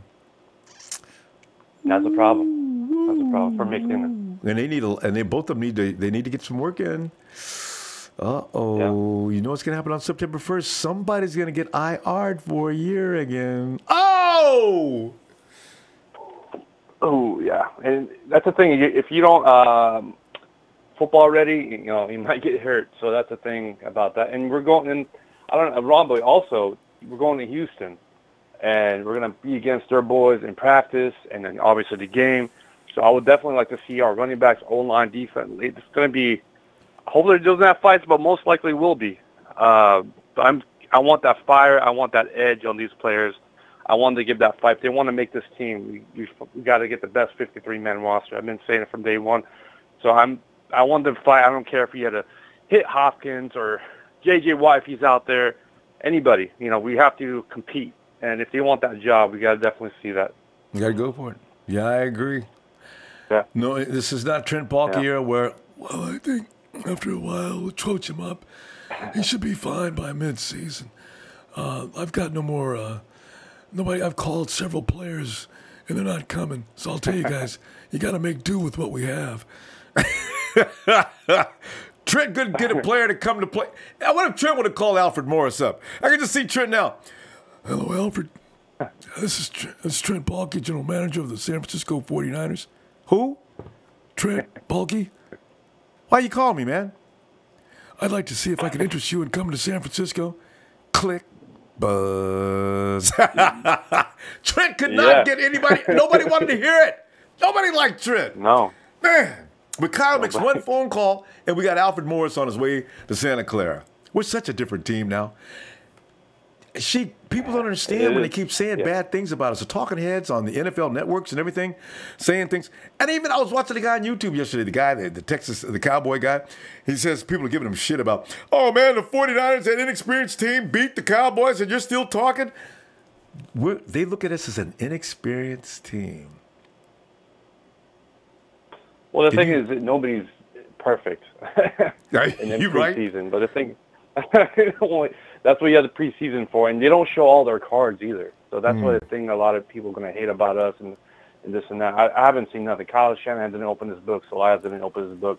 Right. But, I would like to see these certain players. Fred Warner, we haven't seen him. There's other players as well. Ooh, Fred. But they show little small pieces, if you notice, with Defoe and Solomon T. They show little pieces on that. So. Oh God, that was beautiful, beautiful. Yeah, and then Foster. I don't know, like Matt Ryan's. He did a little piece on the video with Foster. He did like the coast to coast. He was watching the guy, and then also he just picked Austin and just, swapped that ball. Foster, he's going to get a lot of reps. So I don't know if you saw that. Yeah, they said he was going to anyway. Because he's going to miss the first 2 games. They're going to try to really get him in top shape between now and the end of preseason. So, yeah, he's going to be playing out there. He's liable to be playing 4 quarters. Hey, the best thing, Sheik? He hasn't once rolled down and done the Reuben Foster. You know how he's always hurt last year on every other play? Not this year. Like that. Yeah. Well, and all I'm going to say to the O-lines, like the Staley and McGlinchey, you got to drink a lot of water, stretch out because you're going to be playing against these top D linemen, and compete. And all the guys, hit that like, hit that share, hit that sub. He's on lock. Ronbo Sports, you're the man. And hey, Rose Madison, download the Ronbo Sports app. What are you doing, buddy? He's not doing that yet. And shout out to the mods, man. He's giving all that money. Everybody. Oh yeah. Shout out to all everybody. Thanks. You're the best, Thanks, Sheik. Thanks, Sheik. I'm looking forward to hearing from you tomorrow, babe. All right. There's my man, the Sheik. And John Milliner. Thanks, John. It says, go Niners. Here we go, 19-0. It's going to be the J&J show. Jeremy and Joe, go Niners. Hey, Raymond Lang says 10-6-1. Oh, no, 10-6-I. Raymond says, I see for us, but want us to be better than that. Trying to be realistic. I want to beat Green Bay. Oh, I haven't watched them in preseason. I got to watch them and see what they look like. Mr. Joe Pappy, the first 7 games are brutal. If we're 4-3, I'm laughing. The team should gel, get better as the season goes, and the schedule really eases up in the second half. See, that's what I was getting ready to say, Joe.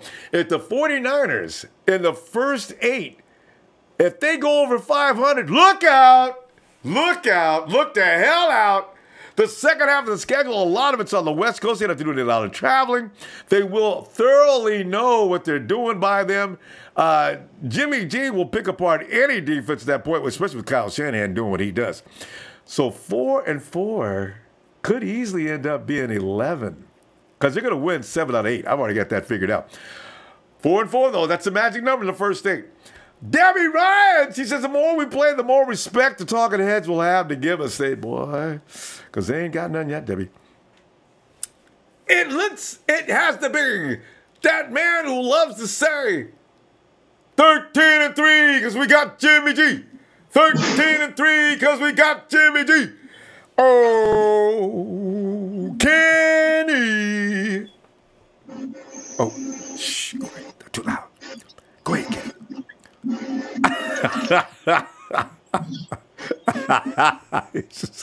Kenny says, bleep the Rams. He says, hit squad. He's writing notes. I think 2. Yeah, I think he's not supposed to be on the phone, so he's hiding out. So Kenny, just nod your head yes or no to what I say, if that's true. Now Kenny went into freeze frame. Kenny, Should we? Is this a bad time for you? Should we come back a little later? Kenny's got a freeze frame and he's not able to talk, so we'll have to come back to Kenny a little later. And Kenny, already did your 13-3 because we got Jimmy G. All right. Hey, Tyler. Hey, Tyler. We saw you with that Jimmy G jersey on. What are you doing? I begged you not to do that. You went ahead and bought it anyway. Stop it, man. Stop it, man. Stop. I've had it.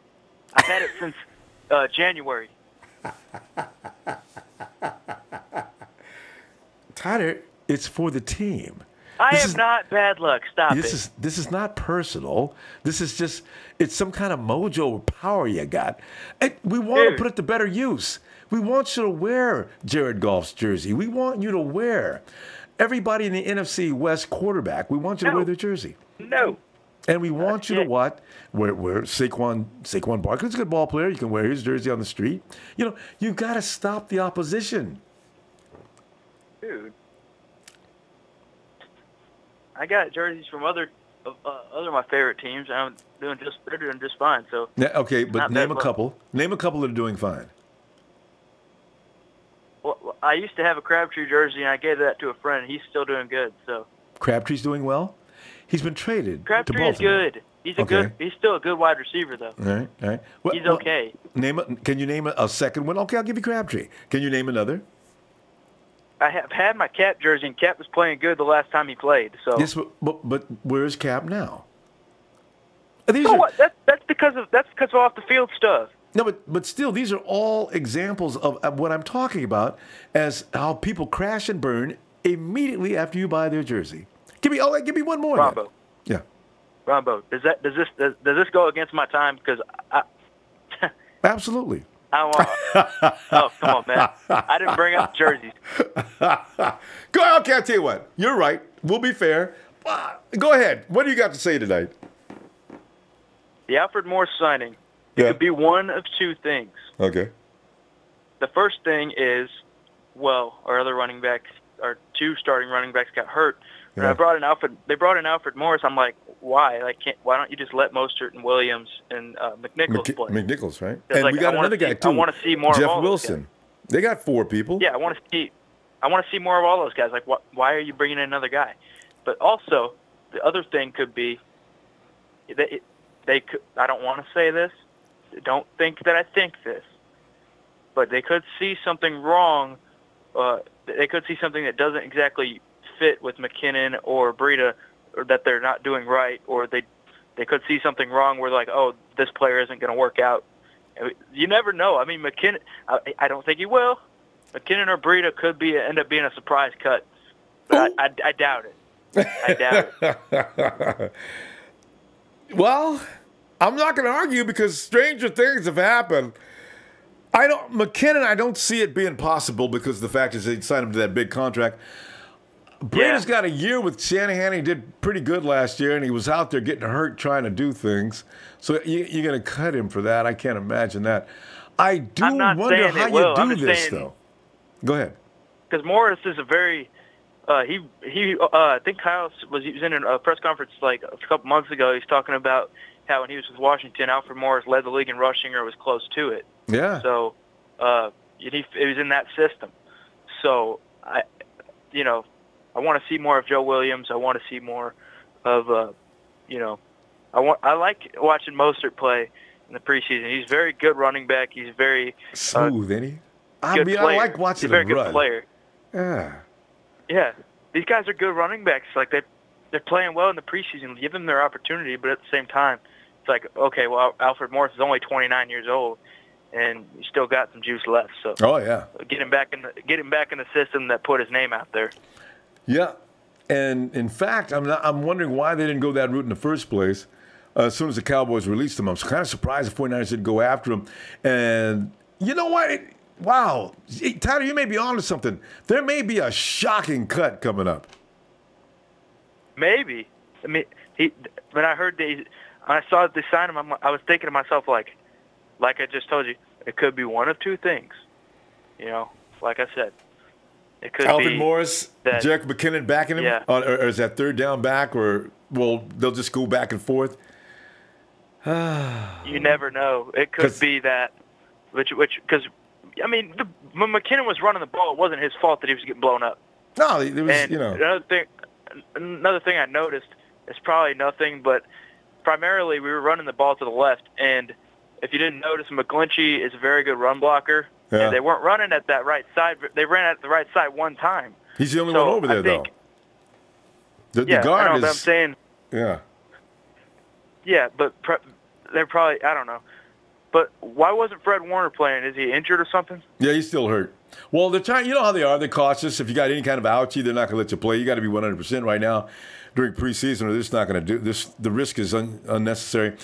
Fred could play if we were in the regular season, they say. So it's not that serious, I would suppose. I think Fred's going to get maybe next week. I don't think he'll be in this weekend either. Yeah, I think it was also, I was watching this video, it was like a few weeks ago. Jimmy was signing autographs after practice, and somebody said, "Jimmy, how are you doing today?" And he goes, "Better now that I saw you."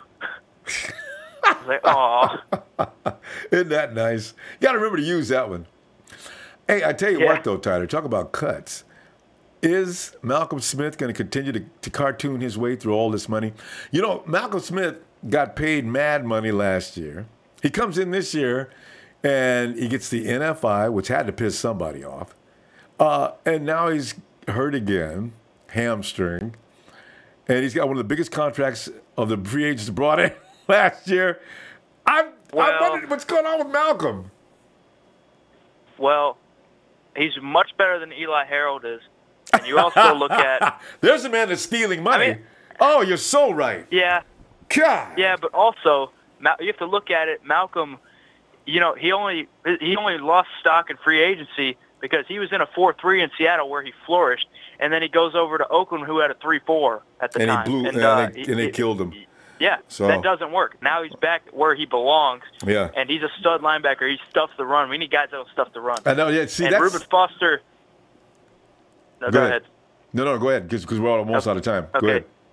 Reuben Foster, we saw in the preseason game. He's like, we already knew he could fly from sideline to sideline, but also he's shown he can defend the pass now. Yeah. He's learning because he's going up against these tough receivers and tight ends. So Kittle, what bothers me is Kittle and McKinnon and Breida missing the preseason because it's like get these guys warmed up because Kittle was a stud last year in preseason. Oh, and man. but it'll be. I wonder if Alfred Morris is going to go with the ones. I mean, it might be a little soon because they got to refresh him the system, but we'll see. Maybe, but they can do that in practice for the game. You're right, though. Alfred probably comes in and starts because you're going to start Joe Williams and Mostert Saturday. So we'll see.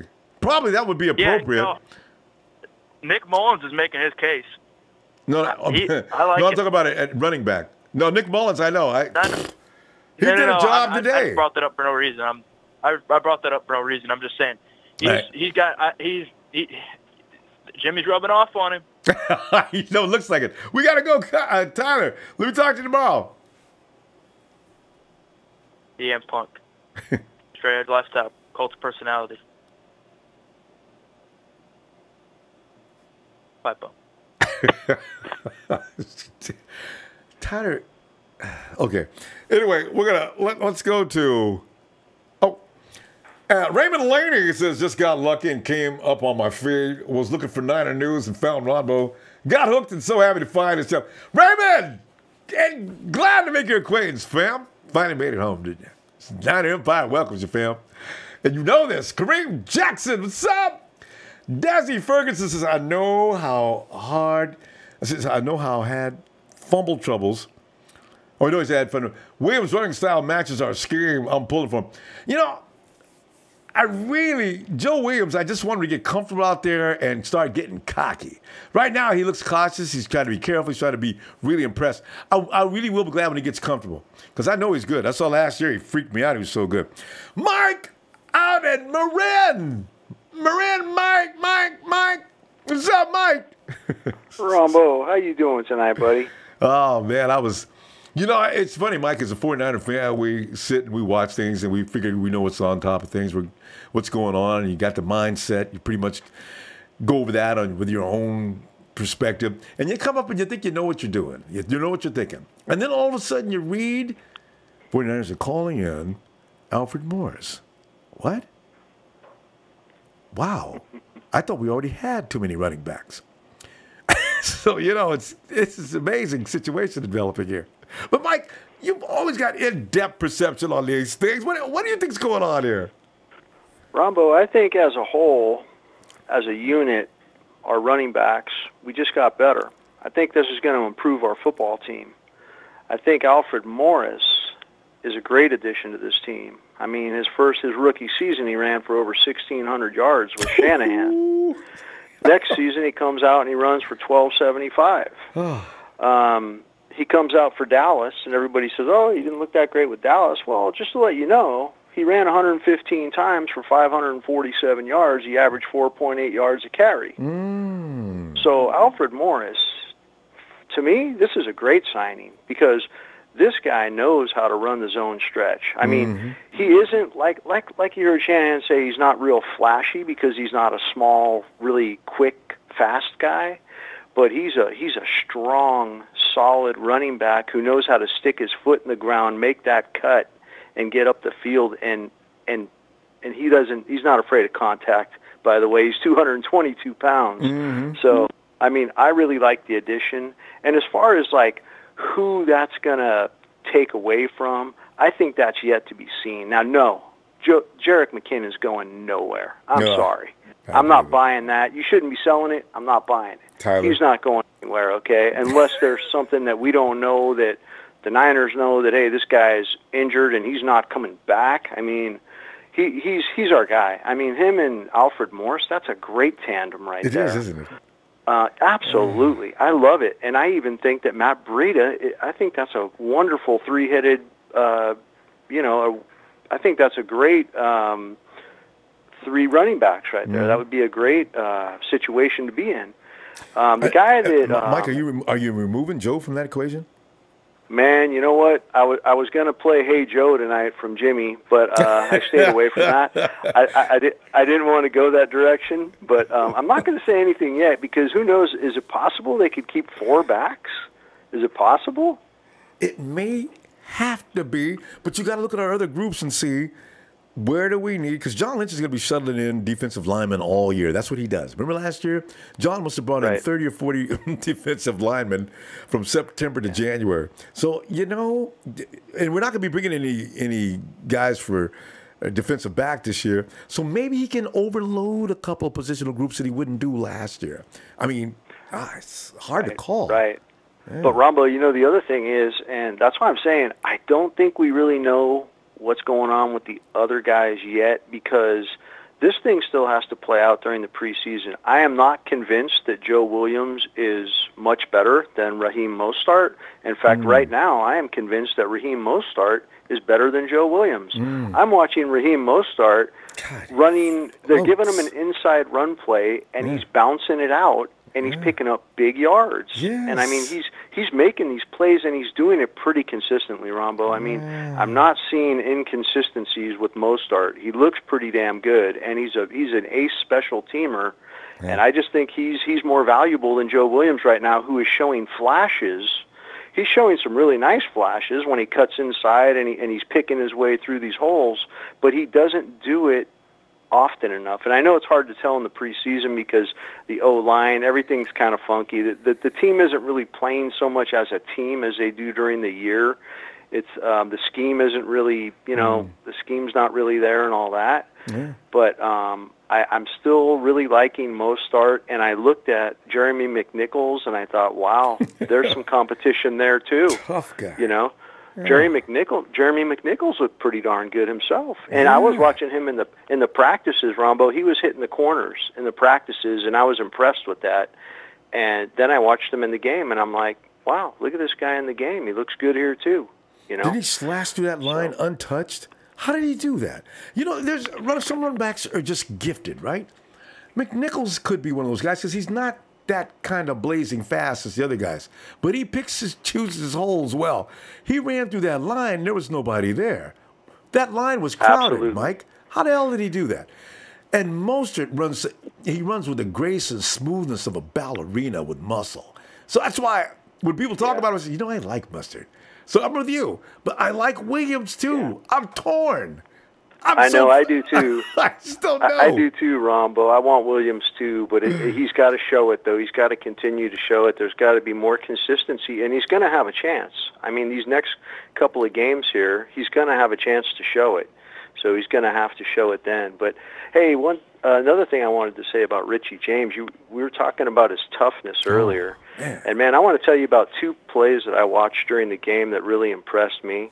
Was the touchdown catch that he made. In fact, the guy that came in there should have actually been penalized because he led with his helmet into Richie James, but he wasn't penalized for it.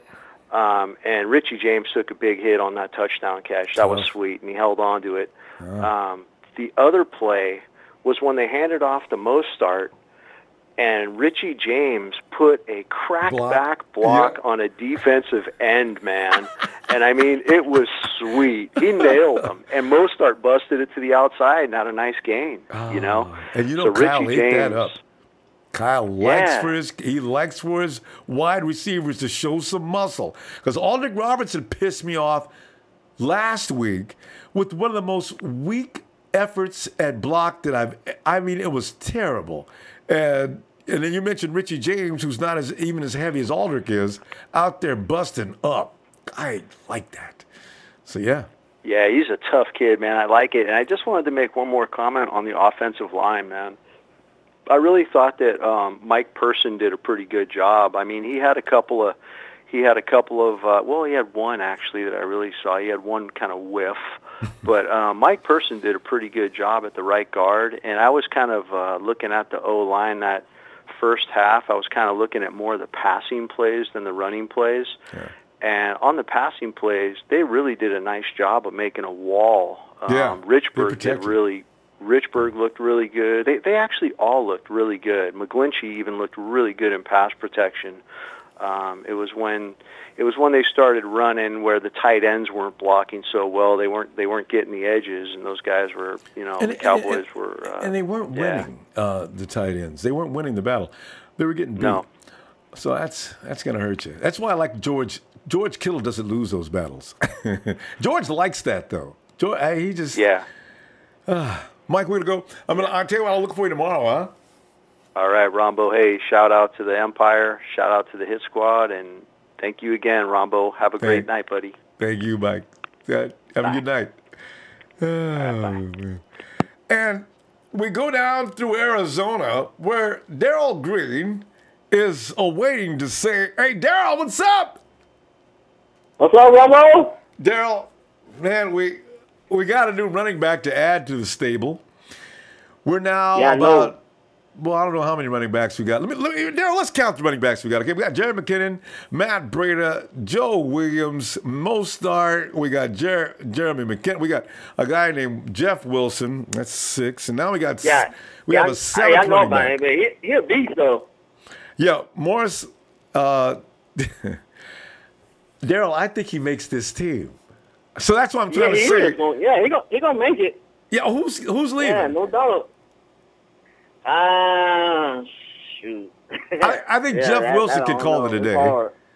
Huh? I think they're gonna put some people, on practice the squad report. Yeah. That's what I'm thinking. Because that one that we got from Tampa Bay, he's good. Yeah, see? But he can run. And the Seahawks are just licking their chops, waiting for us to cut loose some of them dudes. Oh yeah. They waiting. Yeah, man. Yeah, you see, Richard Sherman, boy, he was clowning in practice today. Oh, I know, right? Richard Sherman is, boy. Rich says I ain't sitting down the rest of the week if y'all think so. I don't care what the doctor says. I'd be surprised. I'd be surprised if Kyle let him play just a little, not too much. Rich will sit down and he will be quiet and he will like it. And you see Rich in the red zone today? Rich couldn't stand it. He's batting down. I forget who threw it. It might have been Jimmy G. I forget which receiver he's going to. Rich went in there and slapped it down. Y'all know me. I'm Richard Sherman. Don't be doing that.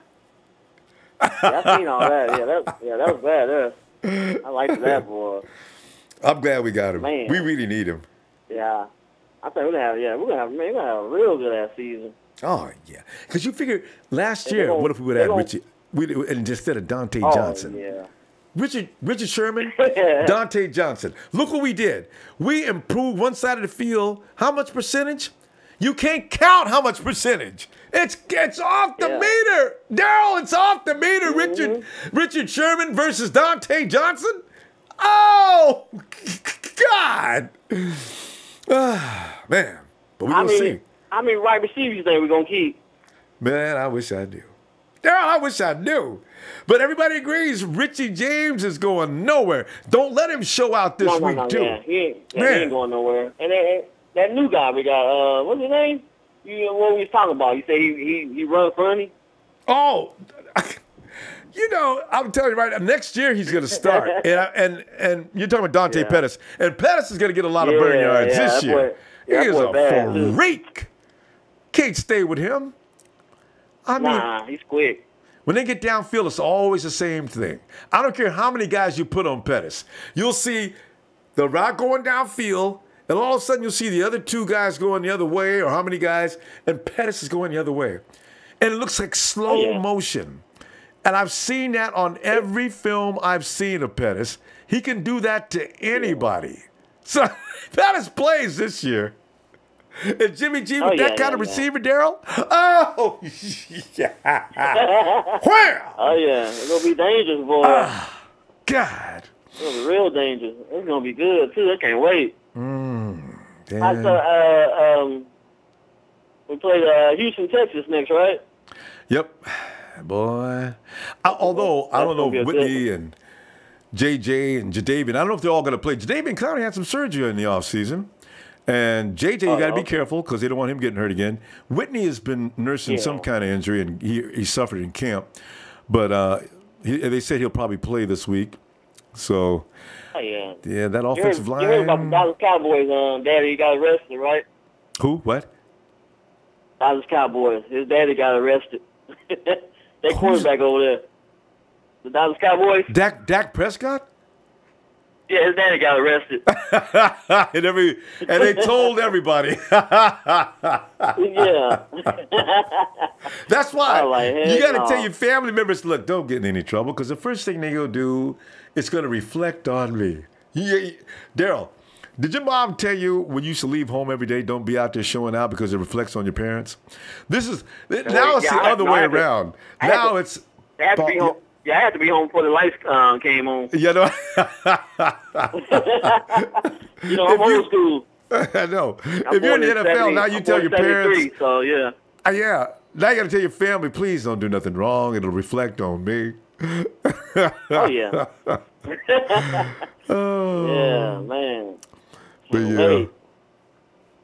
Yeah, that quarterback they got over here, boy, he sucked. Which one? The Cardinals. They think he gonna that backup quarterback. He sucked. Oh, the new one? Oh, the one they just drafted? Yeah. Is he having trouble? Yeah, he ain't all that good. I forgot his name already. It was who were the top quarterbacks? He plays out here. They beating him up. Rosen. Like, dang. Yeah, Rosen. Rosen's having trouble. He's supposed to be. Yeah, he ain't all that. Yeah, they said he was going to take over probably somewhere midway through the season. Oh, that's hilarious. Nah. Mm-hmm. I seen that one that you're talking about with the Vikings, Kirk Cousins. He looked good. I still ain't scared of him, though. I know we don't need to be. We're get him, though. He looked good, though. He looked really good. I was concerned. Oh, yeah. He looked real good. Yeah. Anyway. Daryl, I'm telling you what, I'm going to look for you tomorrow. Hopefully, we'll see you then, all right? And be sure to say hi to DC. Take care, Ronbo. All right, fam. All right, say why you say hi. All right, you take care. Go Niners. All right. Yeah. And here he comes, the showstopper, the icon, I left one out. The main event, Mr. San Francisco is back. What's up, Ronbo? HBK. Man, we ain't talked to you in a while. Oh, yeah, I mean, it's like, I was basically saving my ammo and stuff, for our first preseason game and stuff, that's why I was just, sitting back, listening to all my, nine brothers and sisters, what they, go ahead and get a synopsis of what's going on. Mm-hmm. And before I go into my little thing and stuff, will y'all please, for the love of God, leave my man Dante Johnson alone, please? Will you please? every time y'all will draw the ire of HBK every time, because that's my Wolfpack brother. I mean, I know he kind of sucked ass at times and stuff, but only I can disrespect him. It's almost like saying like nobody else in your family, nobody can disrespect your family but you. But anybody outside of your family, that's a problem. But Dante, I felt bad for him. You know what? Because actually, everybody who goes to Houston gets ruined. You're right. It's really not all that fair. So, yeah.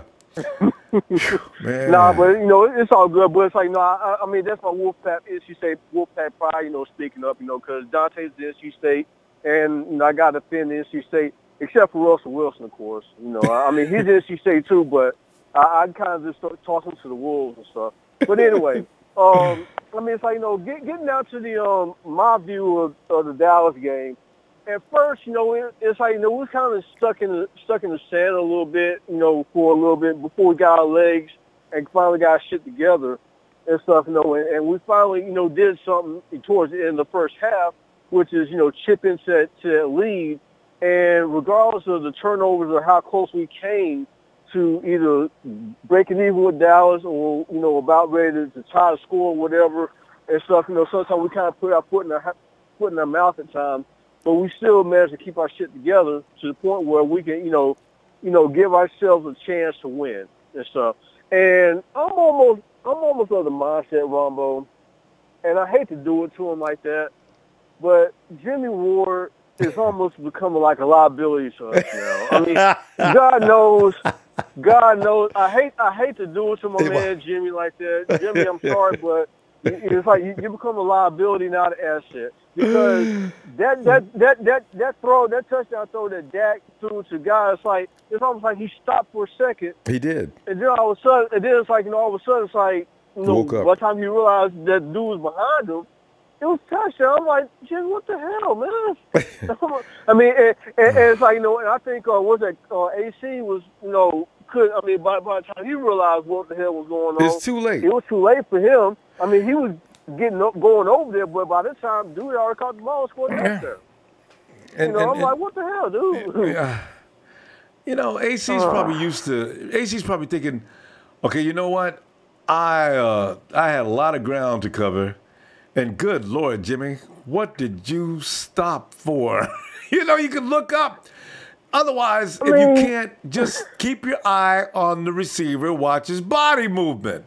Oh, man, that was terrible. I mean, it's like, throw a hand up or something. It's like, instead of just stopping dead in tracks, dude. I mean, it's like, but... And it ain't the first time he played in Levi's. You know that sun is up at that point. Don't look up into the sky like that. Oh, Jimmy.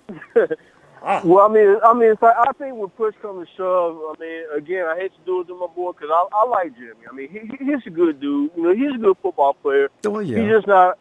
He's just not a starter anymore, and he's just not worth the first round money that he used to command under the Trent Baalke days. I mean, because if that was Baalke, so he probably throw him an extension if that was Baalke for that play alone. Yeah, it's like that's just one play and stuff. We're going to throw him a 4-year extension. It's like, Trent, are you fucking blind? I was like, dude, just fucking. Oh, okay. So it's like, no, go ahead and just give him a 4-year extension stuff. He'll be fine. Fuck it, he'll be fine.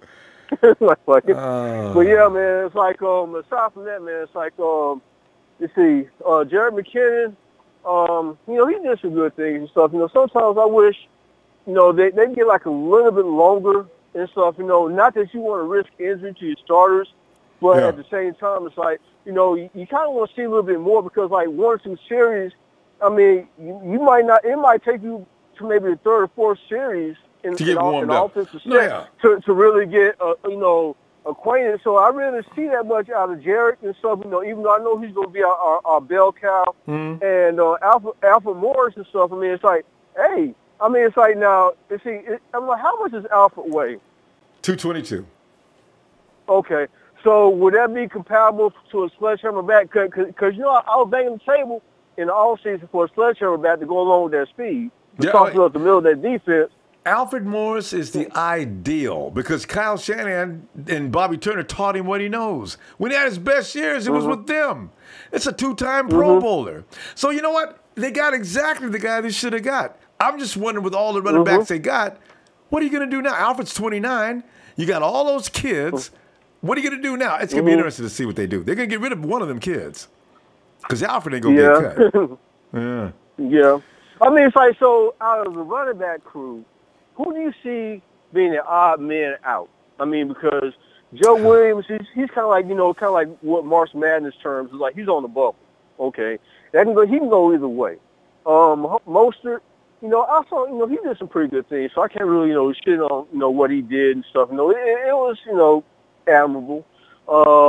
Let's see, who scored that touchdown for us? That was Jeremy Jeremy McNichols.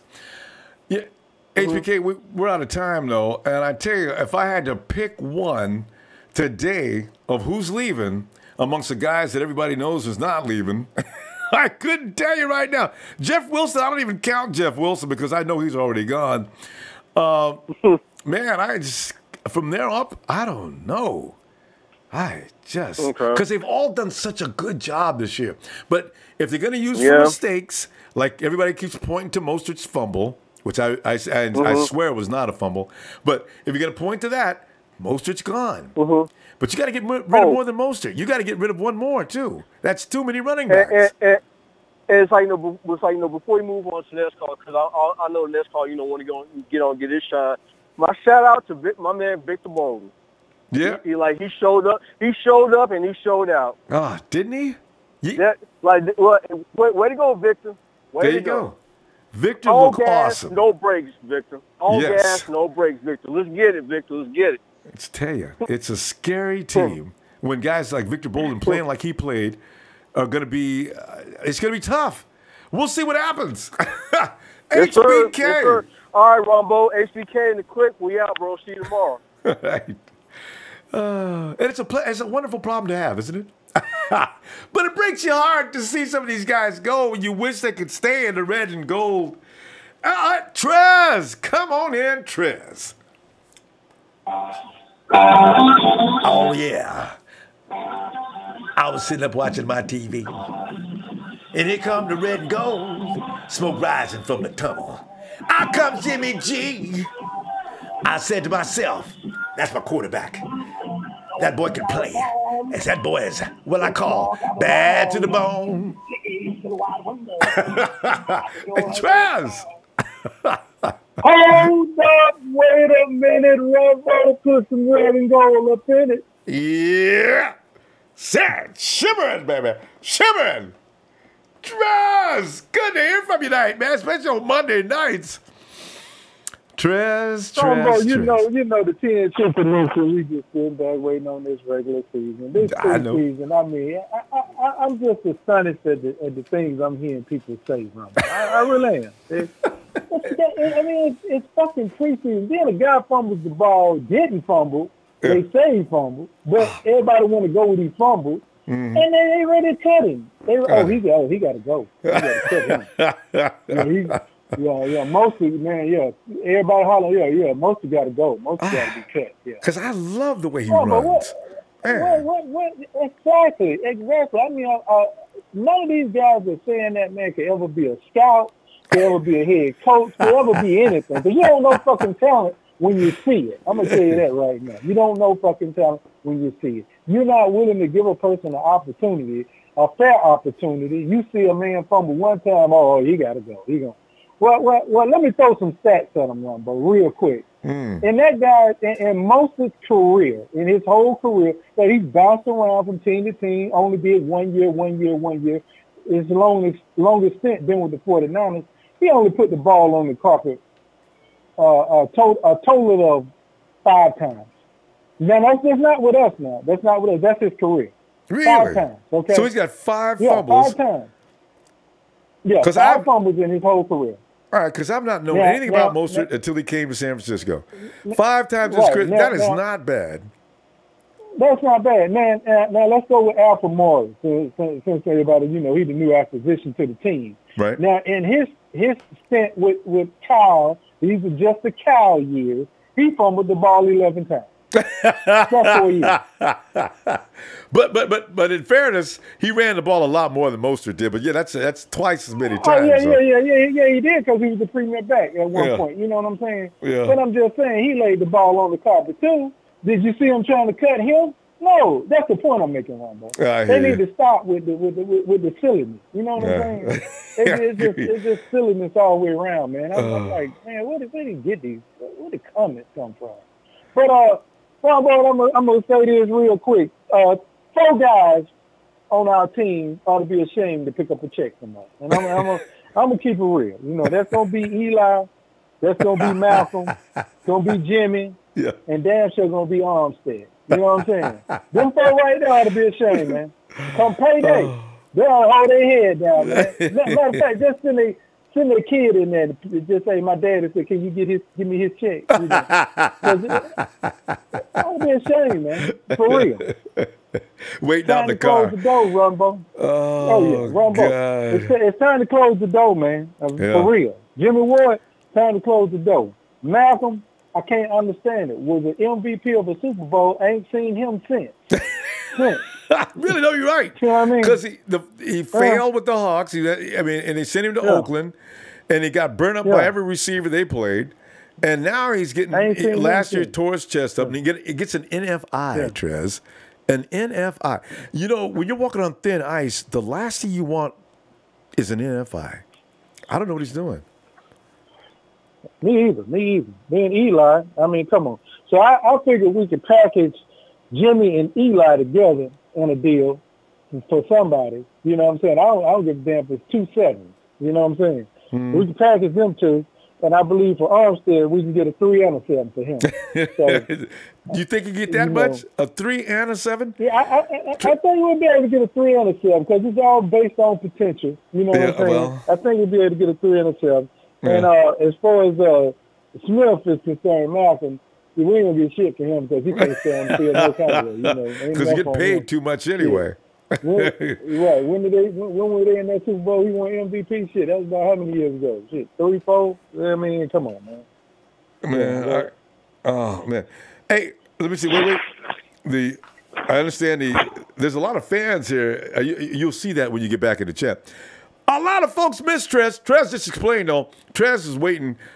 He has other things that he needs to attend to in the offseason. He's been tending to them. And now it's football season. Trez is back.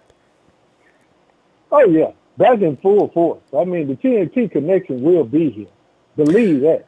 Trez, will be something to be reckoned with. Now, Trez, now you said a lot about what are you thinking about? Are we keeping Alfred Morris? Is he going to start him and maybe Jerick McKinnon?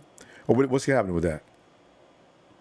I think Kyle, that's one of his guys, you know what I'm saying? And they're going to take an extended look at him. Once a running back reaches a certain stage and age, they just want to see what you got left in the tank. So I think he'll come out and he'll play some good minutes this upcoming game. I think he will because I think they want to get a good look at him. You know what I'm saying? And you could turn over that last game, the 4th preseason of the game, you could turn that over to the ones you're going to cut, you know what I'm saying, and really give it a last. And they always do. But Trez, it scared him to death, don't you? When Matt Breida got knocked damn near completely out, when that 260-pound defensive lineman fell on top of him, and when you watch that replay, it's like they dropped a ton of bricks on him. It was a nice block, but the dude fell flat down on him. He's a little guy, though. Yeah, he's a little guy. I mean, he ain't that type of back that needs to be in there as a blocking back. Come on, let's be real. You know what I'm saying? I mean, he just got caught up in a situation right there, you know. And then, I'm gonna tell you, because see, people translate these practices, oh man, they're showing out in practice. They're doing this in practice, and they doing that. Look here, man. Mike Davis did a whole bunch of shit. Mike Davis did a whole bunch of shit in practice. You see where he at? You see what I'm saying? We thought Mike Davis was gonna do some shit. How many years, Ronbo, we thought that? I think we went like 3, didn't we? Yeah, it looked like he was getting better. He was like, man, Mike Davis, Mike, I ain't gonna even say it. And Mike couldn't wait. He was mad because he hurt himself and couldn't play the 49ers. Hey, Trez, you got to give a shout out to TJ Serapin. Yeah, TJ Serapin, a huge fan. He's just writing up crazy on you. So, yeah, please say hello to TJ. Okay, TJ, shout out. Yeah, TJ, shout out to you. Big shout out, TJ. TNT, we'll keep you in our comments also when we on there. But Ronbo, I'm gonna say this right here. Did you see my boy Luke Falk? I'm gonna just get my little shot to him now. Did you see? Hey, you see my boy Luke Falk? I can go see. Where is he playing? Ronbo, look here. Everybody wanted to down your boy and say Luke this. He had the Tennessee Titans now. They want to down. No, he left. They want to down your boy and say, oh, Luke ain't this. Luke wasn't that. Luke out there. Luke did a buck. Luke look better than CJ. I can tell you that much. Hey, there's a Big Show. Big Show, he's directing that toward you. Big Show gets on everybody's picks, everybody's players. He will not give up. And you know what? Here's the thing, Trez. We got to go, but I got to tell you this before you go. I want to get everybody, I'm going to let everybody know before the season starts. Big Show has told me that basically Kendrick Bourne ain't for shit. And he says to me, if Kendrick Bourne has a good year, I will buy you number 84 jersey. So I just want, because Big Show, I'm telling you right now, I'm not letting you out of this. If Kendrick Bourne has too good an average year, and we're going to put this to a vote, I'm going to ask people, that's Big Show. He said that? I can't believe that. And told me that if he has a good year, well, he wants so many other players. He thinks Kendrick Bourne that I overrate him. Okay, let's see how well he does. Yes, sir. And one more person, Ronbo, that couldn't be found on the football field that everybody was hollering they wanted on our team. Has anybody seen Bradley Chubb over there in Denver? Not yet. Wait. What's going on, Bradley? I forgot. Whoa! He plays the Broncos. What happened to Bradley? Yeah, he was out there. He just couldn't see him, though. I forgot he was on. I was just watching that game the other day. I forgot he was on the team. I just seen. Hey.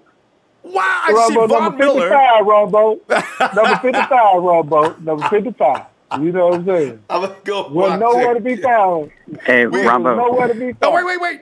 Here he comes, Stress. Go ahead. Yes, it's the show. You mean Stephen A. Smith? Or you mean Skip Bayless? Right, it's Skip Jr. Yes. You are absolutely correct. You are clearly overweighting Kendrick Bourne. He played against 2s and 3s in the preseason last year, and he played basically against second stringers in the regular season last year. And so when you put him up against legitimate competition... Wait. What was that last thing you said? He played against 2s and 3s in the regular season? Well, not the regular season. The last half of the season, basically. Oh, He started showing up against the Jaguars when they were pretty much locked in the playoffs. Oh! And Big show. Come on now. Come on. You can't deny that the Jaguars laid off a little bit during that game. You cannot deny that. You say he ain't shit? What was that? Come on. You say he wasn't shit? I'm not saying he is not shit. He has a lot to prove to me. A lot. Oh, no! I think he's a young stud, man. I think he's gonna be a good. I think he's gonna be. I don't think he'll never progress to a 1, But I think he could potentially he can see. And that is exactly my point there, right there. He will never be a 1. Sure. Yeah, I don't think you know how many good wide receivers are not considered 1s? Listen, Show. Another thing too. I just want to Rambo, address. every team has a 1, Rambo. Every team has a 1. And there's no denying that, and Trez will agree with me on that. Every team has a 1? Yeah. Yes. Yeah. Every team has a 1, yeah, the wide receiver, yeah. You know, we have a 1, but you'll never acknowledge it. And that's the thing. I haven't seen him show up. His name is Marquise Goodwin. Marquise. You know, Marquise. Yeah. Let me tell you something, For right now, Marquise is our 1. Yeah. There's no cover corner in the NFL that can stop Marquise Goodwin. That makes him a 1 in my book. That I agree with you with that, but on one aspect, no. Anyway, so no. I just want to address, because there's no way to move you on that argument, but what I do want you to know is this. No. The Jaguars were not clowning around. They did not intend for the 49ers to win that game. Now, whoever told you that they were out there, it's the 49ers. Come, everybody relax. No big deal. That's okay. We're not losing. So what? We lost. I mean, we got lucky. The Titans lost today. Let's just relax and have a good time. Show that's science fiction at best. They had no intention of being embarrassed by losing to the 49ers.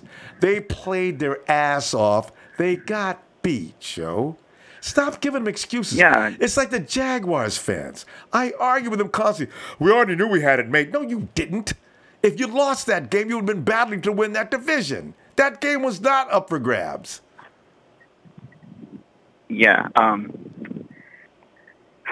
That was last season, Rambo. I think in that 5-game stretch that we had, I think everybody played to their potentials except the Rams. Yeah. They were the only one conceded. Yeah. I agree. Yeah. Well, you didn't a minute ago. You said the Jags weren't serious. Well, you said they were just light. Well, they were. I still don't think they were playing their 100%. I still don't think they were playing 100% that game. I firmly believe that. So you told me you've played football before.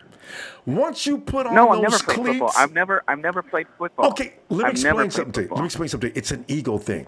If I put on the cleats and I run on the field, I will not be embarrassed in front of that crowd. You do not bullshit in front of people saying things like, "That's a big deal." No, it never happens. And I don't care who you're playing. They could be the worst team in the world. You don't play. Not in the home stand either. You kick their ass. So. Promise you, they were not playing. They were serious. And Jalen Ramsey's still crying about it. Trez, I'll wait my turn, and then I'll let you get back to your point. Hey, no, I defer over to you. Shout out to my brother from another mother to hell, shoot. And Ronbo, I am out of here. TNT is gone. We turning over to the big show. All right, Trez. Hey, Trez, love you, man. Trez, much love. Same to you. Much love. All right, Joe. Now, I suppose you want to address the.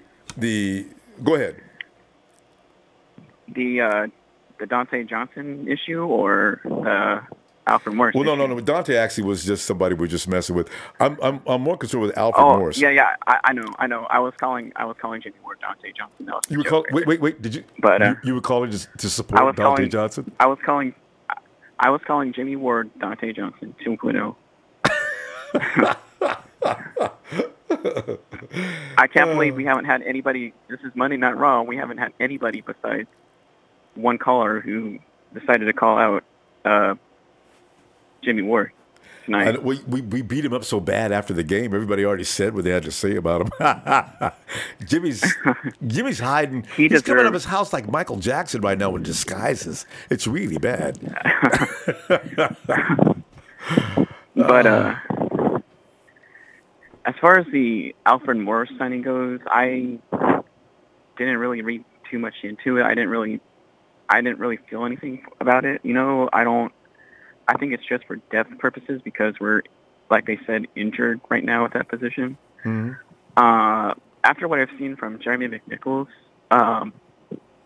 he really spoke to me that preseason game. I mean, running through that crowded line on the in the end zone like that That was That's awesome. something that Carlos Hyde can never do. That's something that Carlos Hyde can never do.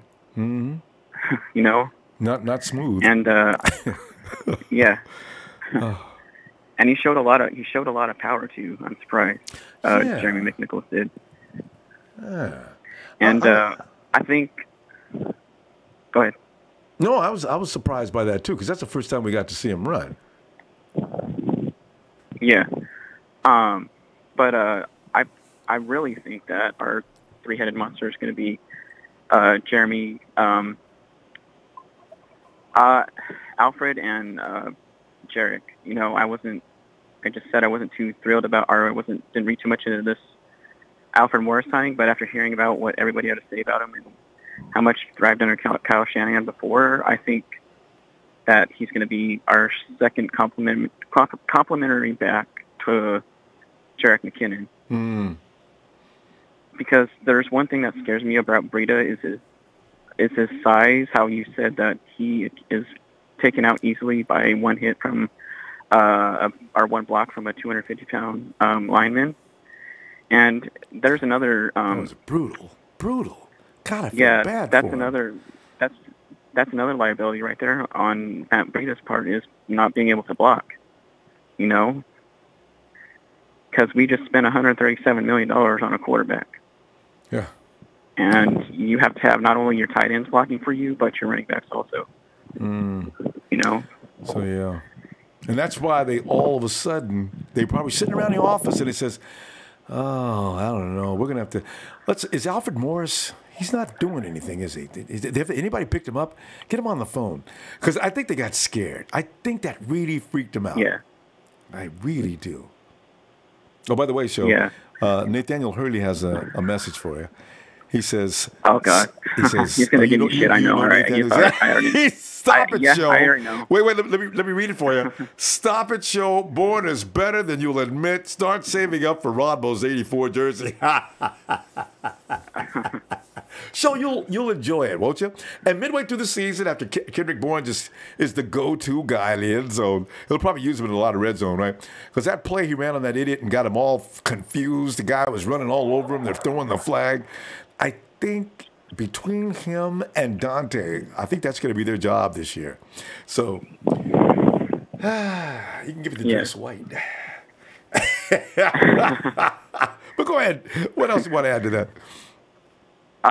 But yeah, as far as our running backs, they've got to have our quarterback's blind side as well. I mean, the offensive line can only do so much, you know.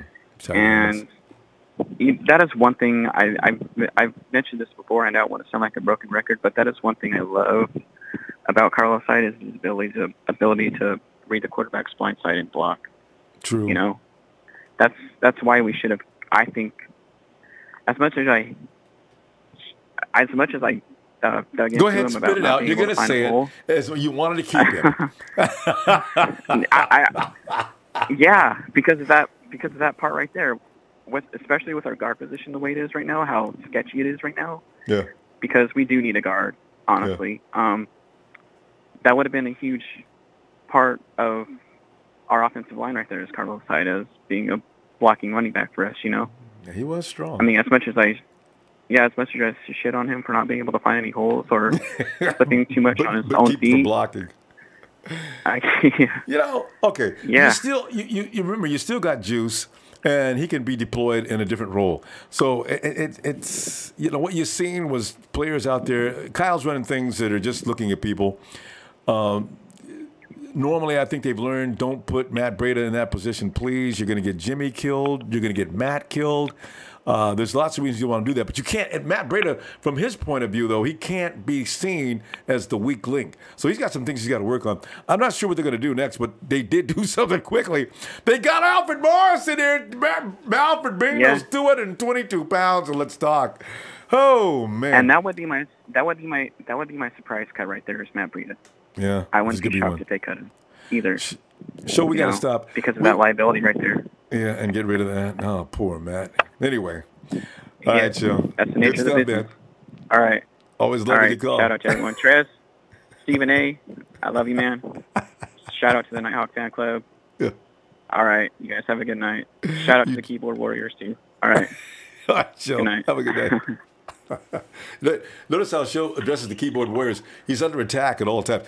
Show's the only guy that wears a helmet while he's on his computer. Hey, let's see. Hey, Bethel. Hey, what's up, Ronbo? Bethel, man. How you doing? I'm doing all right. We're looking out and we're seeing all of a sudden across the Santa Clara skies the phone call. Bing. Hey, is Alfred home? Yeah. This is Alfred. Yeah. Alfred, Kyle Shanahan here.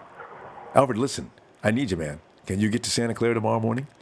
Can you imagine, Bethel? What is going on, man? It's making me crazy. I was at the Jaguars game. I could confirm it. The Jaguars were trying their butt off to try to come back and win the game because they would not kick two onside kicks to try to get the ball back. If they weren't serious, right? They tried until they tried until the last moment to try to fight the ball to have some time to score a touchdown. Mm-hmm. That's how much they wanted to win that game. They were serious. And Bethel, how about the fighting on the sidelines? Why were they all pissed off with each other? If you're not serious, you don't. They're all making mistakes. Yeah.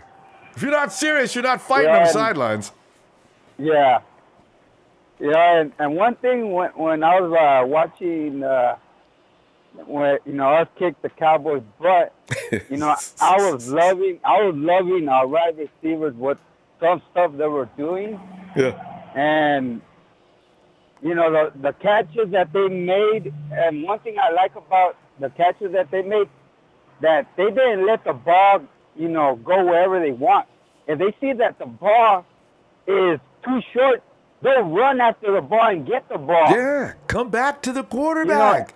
They come back. Yeah, that's one thing I liked about the wide receivers that were actually doing. That even though the quarterback didn't throw the ball, where they wanted to, they went back for the ball. And that fumble that they supposedly said was a fumble, that was no damn fumble. I go the one that the Cowboys made was a fumble, and they didn't give us that. What kind of bullshit is that? Man, that's why every time somebody says Mostert fumbled, no, he didn't. That was the worst call ever made. Okay, you know what? Yeah, it was. We won. I was right there. I was all like, where the hell did they get the ball? He was already down. I'm all like, it showed in the replay, but it didn't show no fumble. I'm all like, you know what? You got a new referee. They don't know what to do. It's okay. You gotta get it didn't better help referees than that. It didn't help him. We still beat that Cowboy ass. So that's all I need. And I like that. I like that move with one of our receivers. He ran, he juked it, and he took off, and the quarterback threw it to him. And, he got some yards. He probably could have got a touchdown, but, they sacked him. But, Dante. Pettis. Yeah, that was a great juke right there. They could catch up to him. And going the wrong way. Both of them. Going the wrong way. I love when he does that. Boom. Hey, Pettis I can don't know explode. how he does it, but he does a good trick. And he does it all the time. All the time. Same way. God, he's good. Yeah, no. I was actually surprised on, the thing that they did where, the Niner, caught, was going to catch the ball and he tipped it, and the other 49er caught the ball. I was like, oh, shit. The last minute. Like, Dunbar? Who caught it? Was that Dunbar? Who's like, on the ground? Somebody first tipped it, and I think Dunbar picked it off, right? Yeah, so, yeah. We have some good wide receivers. I'm actually liking the wide receivers. I know, and, all of them. Yeah, they're all good players. And, my co-worker, he's a Cowboys fan. He's all like, shit, what I seen on your wide receivers, they're fucking fast. Oh. You got some fast receivers. Like, even noticed that, we have some good wide receivers. And the fastest wasn't playing. He would love Marquise.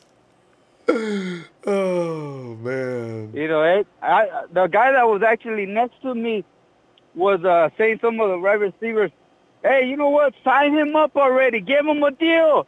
Shit, keep him. You know, I was all like, shit, like, you know, you could tell some of the 49 fans they were happy with the right receivers.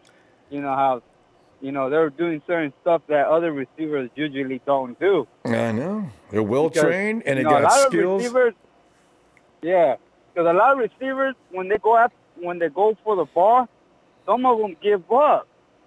And you don't want your right receivers to give up. You want them to fight, you know, to get the ball. You know, that's what you want out of your right receiver. That's right.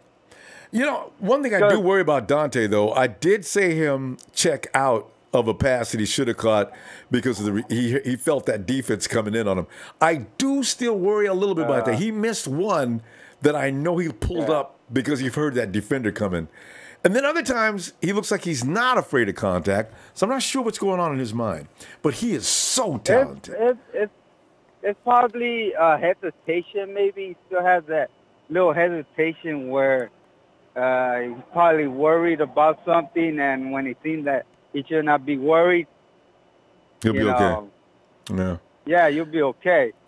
You know, because I know when I used to play football, you know, and the ball will come to me, I go, I'm going to catch this no matter what. Yeah. You know, if my hands hurt, you know, fine, you know, just hold on to the ball. You know, and that's it, you know, and, you know, hopefully you pray that, you know, nothing happens. But, you know, I have a little joke for you, Rumble. Okay, Bethel, you know what? Can it be? It could be really quick because we're out of time. Yeah, it's going to be real quick. Okay. What are Rams fans going to do and the coach going to do every game that they play? Wait, what's it? What are the Rams going to do and who? The coach are going to do every time the Rams play in a regular season. I give up. What?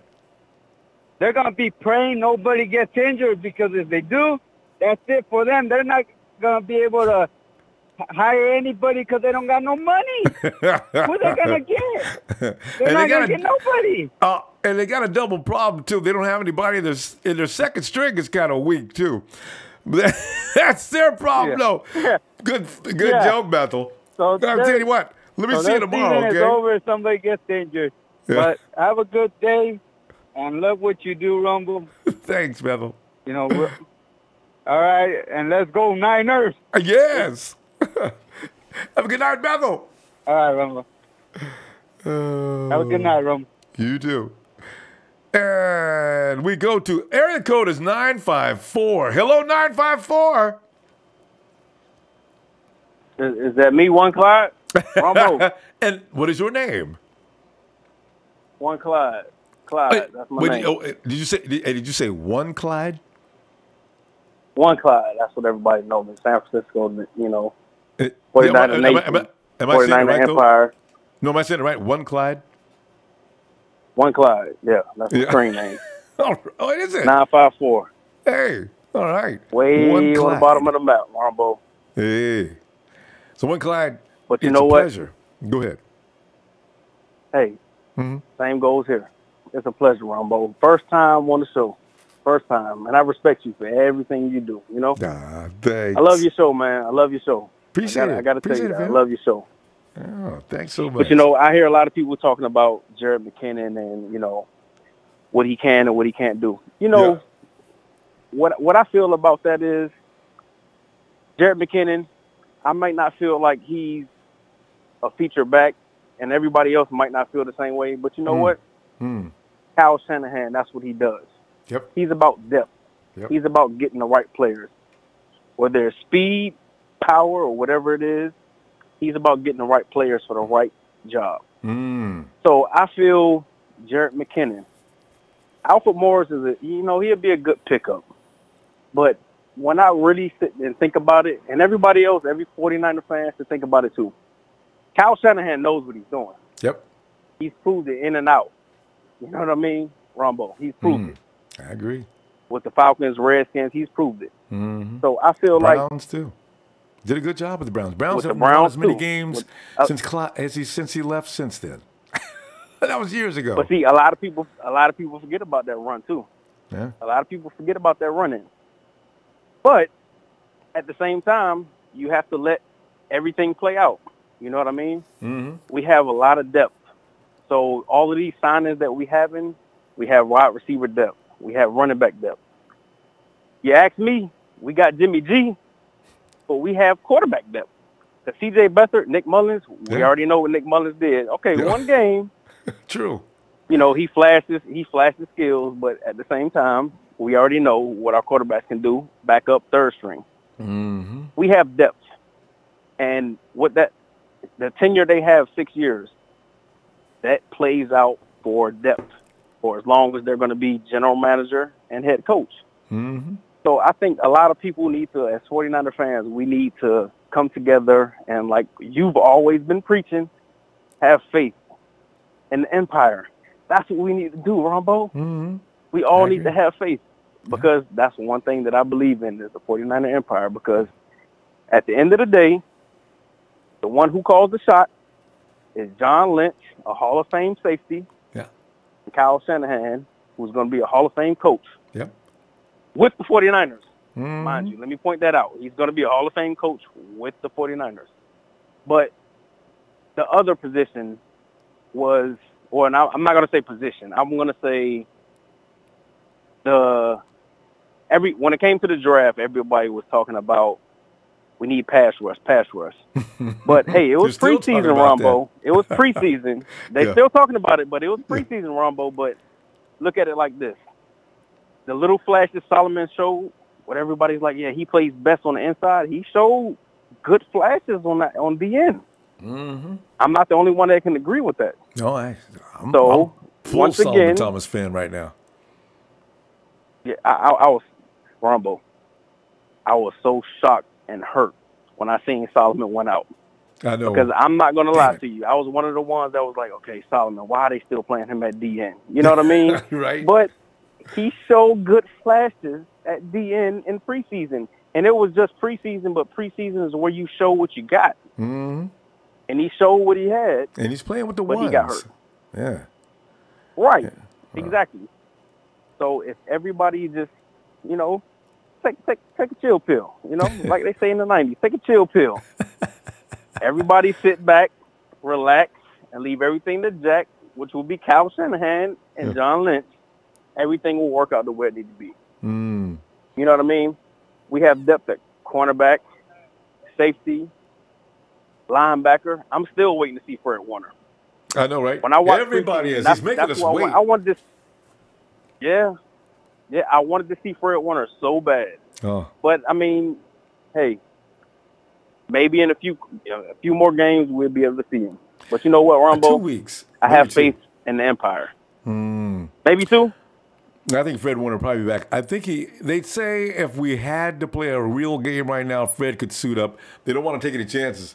There's something going on with his chest. I don't know if it's a near tear or strain or what. So they're just taking precautions with him. He's not serious, but they don't want it to get serious. So exactly. We don't want it to get serious. So go ahead and let's rest Fred, because another 2-3 years, like I said, it takes time. Ooh. But another 2-3 years, Fred Warner's going to be that starter. Oh, him and Ruben. Damn. Him and Ruben. Whoa, what a combination. Ruben Foster. Ronbo, I used Fred to pray. Warner. Like, I hope Ruben gets off, because I know he didn't do it. I had faith in the Empire and Ruben. I used to pray. I'm like, okay, let's just wait for the day. 2 game suspension. I take that. We got lucky. 2 games. We got lucky. We got lucky because Goodell. Oh my God. He's not a lenient person. So 2 games, I was kind of grateful. Not. Hated it, but grateful. Huh. Exactly. We need to just sit back and let things play out. So I give us, you're not asking, but I'm gonna tell you, Ronbo, I have to. I'm sorry. What's that? But I give us 10-6. A lot of people might not want to hear it, but I give us 10-6, maybe 9-7. You know, because it's not a lot of veteran leadership other than Sherm. It's not a lot of leadership.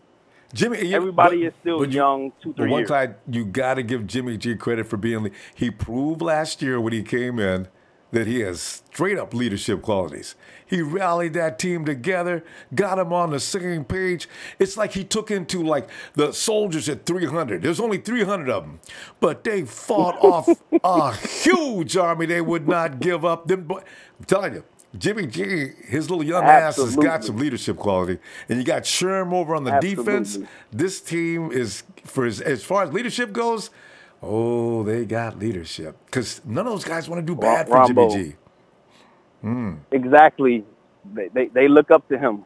Yeah. And they don't want him. They don't want to be on his bad side. They want to do everything they can to make the team strive and make Jimmy G strive. There's a reason why everybody in the league talks about Jimmy G in such a good way. It's not a Brock Osweiler talk about. No, it's not that. Everybody had this little hot streak with Brock Osweiler, or let's say what's the guy from the Browns, Manziel. It's not that. Yeah. Well, a few years ago. It's not that. This is a long-term thing with Jimmy G. Oh, guaranteed. And Jimmy G, Kyle Shanahan, John Lynch is the savior of the Niners. There you go. Not just one, not just two, all three of them. There you go. Well, Clyde, we need to stop, though. Let me tell you what, I love the conversation, fam. Come on back and let's do this tomorrow. Be on Red and Gold Radio, all right? I love to, Ronbo. All right. Love what you do, man. Love what you do. Fam. All right. Looking forward to you tomorrow. All right? All right. All right, well, Clyde. Have a good night. Yeah. All right, you too, Ronbo. Yeah, what and one Clyde brings up a great point. We forget it's Kyle picking these people out. Sometimes we over-question him. I've called people out before. You know what? So, you're going to know more than Kyle Shanahan, especially on social media. You don't know what he's doing? Okay, we're done talking. I mean, anytime somebody says that, give it up. It's over. The guy has no idea what's going on. Hey, so me the money, yeah, yeah. Oh, that's Joey's song, huh? Because I know Joey's gonna. Hey, Somi, what's up? Yes, you gotta say the line from Jerry Maguire. So me the money. There you go. One of the best movies of all time, man. God, Jerry, you know what to do. Well, first of all, I'm sorry. well, first of all, I was just gonna say, the great late Rick James. To the dude who called in with the joke, cocaine's a hell of a drug. Now, getting back to my other point, I was listening to Greg Papa today, who used to be the Raiders broadcaster. Yeah. He called Alfred Morris the second best running back playing in that zone blocking scheme he's ever seen. Arian Foster being number one behind Kyle's offense. So he basically said. He said that this dude is going to be the Richard Sherman for the running back core, for the running back core, what Richard Sherman is for our DBs. Yeah. And that says a lot to me. In fact, he says, first I thought, okay, he's going to be a trained camp body. Williams is out for his, so sad, but his brother-in-law's funeral, who was shot and killed, he's going to meet him in Houston. Unbelievable. And that's why we're kind of imploding at the running back position with the injuries and that unfortunate circumstance. So he's like, he's going to teach these guys how to do that one-cut run and go, because coaches can only do so much. That kind of lit up my ears, and I'm like, hey, you know what? He's not going to play special teams, and if you're going to be that third running back, you're going to have to play special teams. He's not going to do it, but you know what? You talk about Morris. Alfred? Yeah, no, he's not going to do special teams. You're right.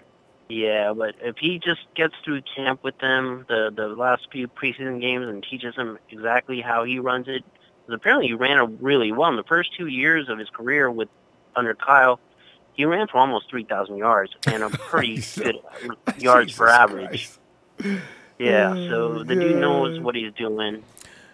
So, he only played 2 years in Washington, or 3? How many years did he play in Washington? He played 2 years under Kyle. And then Kyle he switched left, OCs.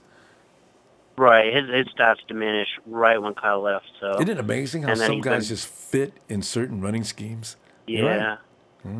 Yeah, and he's a bigger dude, which I'm glad, because I always wanted a bigger back with our little quicker dudes. Well, he's 222. what is he? 6'1"? He's a He's solid. 5'10", solid 5'10", 222, which is even okay. better. You don't want to be too tall because they have less You don't balance. wanna be, Yeah, 5'10", 222. This guy's a monster, and he, like you say, he knows how to run. Kyle's one step cut off that tight end tail. Don't fake. Don't like this cut better than the other one. Make a choice. Get your ass up the field. That's what you got to do. He does that. Right, yeah. Hey, I want to apologize to one of my buddies, Kenny from Oregon. He's part of our Nighthawk fan club brethren. Who? I accidentally Kenny from Oregon. Oh yeah. Kenny, so I accidentally called up our little crew, and for some reason with Messenger, I inadvertently I remember that. Yeah, blanked out. Yeah, it's my fault, so I apologize. That's okay. So yeah, and then the third and last, or the last thing I wanted to just mention, Ronbo, not to be too somber. I know you get a lot of donations, and that's all good, and I love that. I just don't like it when people poach from other. I think you probably gave them permission, is what I get the word in to when we're doing the chat. But when they poach and they get donations from you, and then they right during your show they turn on their show, I think that's kind of disrespectful. I just wanted to give attention to you about that. I don't know how you feel about that, but I don't think that's really kosher. I think it's actually really rude, really disrespectful, and just want to put it to your attention. Nothing But Niners just put on a show, like literally in the last 30, 40 minutes while they asked for donations in your chat. Wanted mods to give a heads up. Please address that. And wait a minute. Are they? I don't know who they are, though. There's a couple. I don't want to point and be a snitch, but I'll just do it because they've come over to the chat. I mean, they've come over to this chat. They come to our chat on Ronbo chat, and they ask for donations. One being nothing. What was it? Nothing But Niners. That's one of them. There's been a couple of other ones. Oh no! Is this the first you're hearing about this? Because yeah, I've heard that conflicting reports that they're saying Ronbo is cool with it. No, he's not. That's yeah. I have no idea. I don't understand that. Why would Ronbo be cool with that? But I just want to put that into your attention. But if the mods see it when some of the mods is actually donated to these other these other chats, these other websites, whatnot. Yeah, no, I mean they can come over and talk. There's no problem they want to come over and talk, but I don't know that they should be coming over and no, they've been asking for donations. They've been getting them. I'm not the first person. I'll have a couple other people. If anybody else has any, you know who you guys are. You guys can email Ronbo directly. But I've seen it. But just wanted to put that to your attention. That's all. Well, yeah. I was pissed off. I'll put it this way: if the folks that are being hit up have no problem with it, if we get any complaints, though, we're going to knock down on that real quick. We'll alert the mods to that. That's not good. Okay. Yeah, well, they're basically coaching you, and I don't like that. That's tasteless. Okay. All right, Ronbo, thank you for everything you do for us. Love you. Love the fam. Thanks, Sobe. And you have a great night, Sobe. Looking to hear from you tomorrow, all right? Definitely. All right, fam. Have a good night. Okay. Hey, here, wait. He brings out his guitar. Joey Mahoney, yeah, dum-de-doo-ah. Ooh, yeah. Joey Mahoney. Hey, who is this here eating? Somebody's in here eating pig's feet? Joey, do you eat pig's feet? No, I do not. I got to admit to you, though, Joey, I have eaten pig's feet. If anybody has any family members from the South, you will have endured pig's feet in your life. There's something interestingly good, as long as you don't realize it's the pig's feet. And we all know what pigs walk around in all day, every day, their whole life. It's either mud or slop. That's what they do. Ew. Maybe that adds to the flavor, though, Joey. No. Sick. Joey don't add Joey don't put nothing on his plate that says feet on it. Let me tell you. Hey, Joey, I see your photo, man, of us up on the 65-inch. That looks like a fun TV, Joey. Yeah. Oh. I only put the best shows on my TV. You know Well, that, thanks, Joey. Hey, we got Alfred Morris coming in. Joey, I don't know. He's 29. I like that. He's a major ground gainer in Kyle Shanahan's system. If he comes in flashing that kind of mojo, wow, that's going to change the dynamic of this team right quick, ain't it? Because you know how our team rolls off that run game. If he's coming in shape and looking good, whoa. Yeah. Whoa. I tell you what, though, if that happens, if he does show, maybe over the next 3 games, we'll have 3 games to look at him.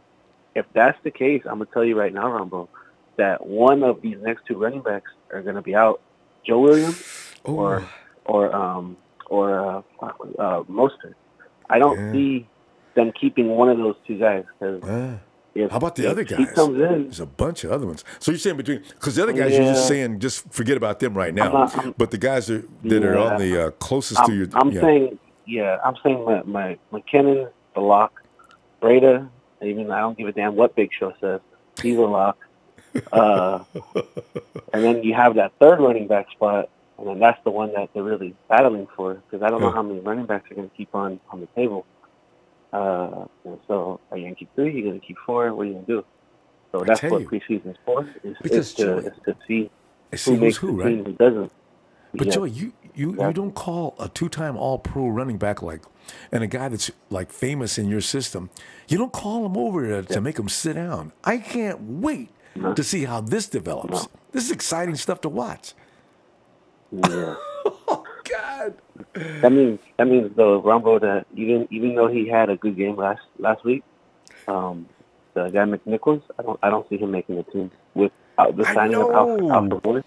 Because if you were to ask me, which one would you say? Would you rather, if you had a guy that did okay? I mean, he did okay. He didn't wow me. But if he said, Joe, would you rather have a guy who rushed for 1,600 yards as a rookie, or a guy who is unproven? Which one would you like to have? I'll take the guy that rushed for 1,600 yards. You don't even hesitate to answer on that one, right? You don't even think about it. God. Exactly. So it's not that I don't think that those other running backs that have question marks, like what's the guy? The undrafted free agent. Mostert? His name I know. No, the undrafted free agent. Jeffrey Wilson. I think he's he's gone. Yeah, he's out. McNichols. I like him, but I don't see him making the team. It's one of those things you can't keep him. Unless he just. Yeah. I don't. I think that's maybe practice squad. And then, maybe. Joe Williams. Joe Williams is a question mark. Is he going to hold on to the football? Is he not going to hold on to the football? What's he going to do? He has, though. That's the thing, Joey. He has been. It seems like he's worked really hard to make those improvements. But look at his yards per carry, though. How's he doing? Way down. He didn't fumble, but his yards, I don't even know. I think it was like less than 20 yards or something. It wasn't good. Now, he didn't fumble, but it wasn't good. You got me curious, though. I'm going to go look at his yardage later. Because he's really focusing hard on not fumbling, and it may take away from his running right now, right? Because last year, Joe was so dynamic, sliding down. You could see him sliding down that line of scrimmage. The pursuit's trying to get him.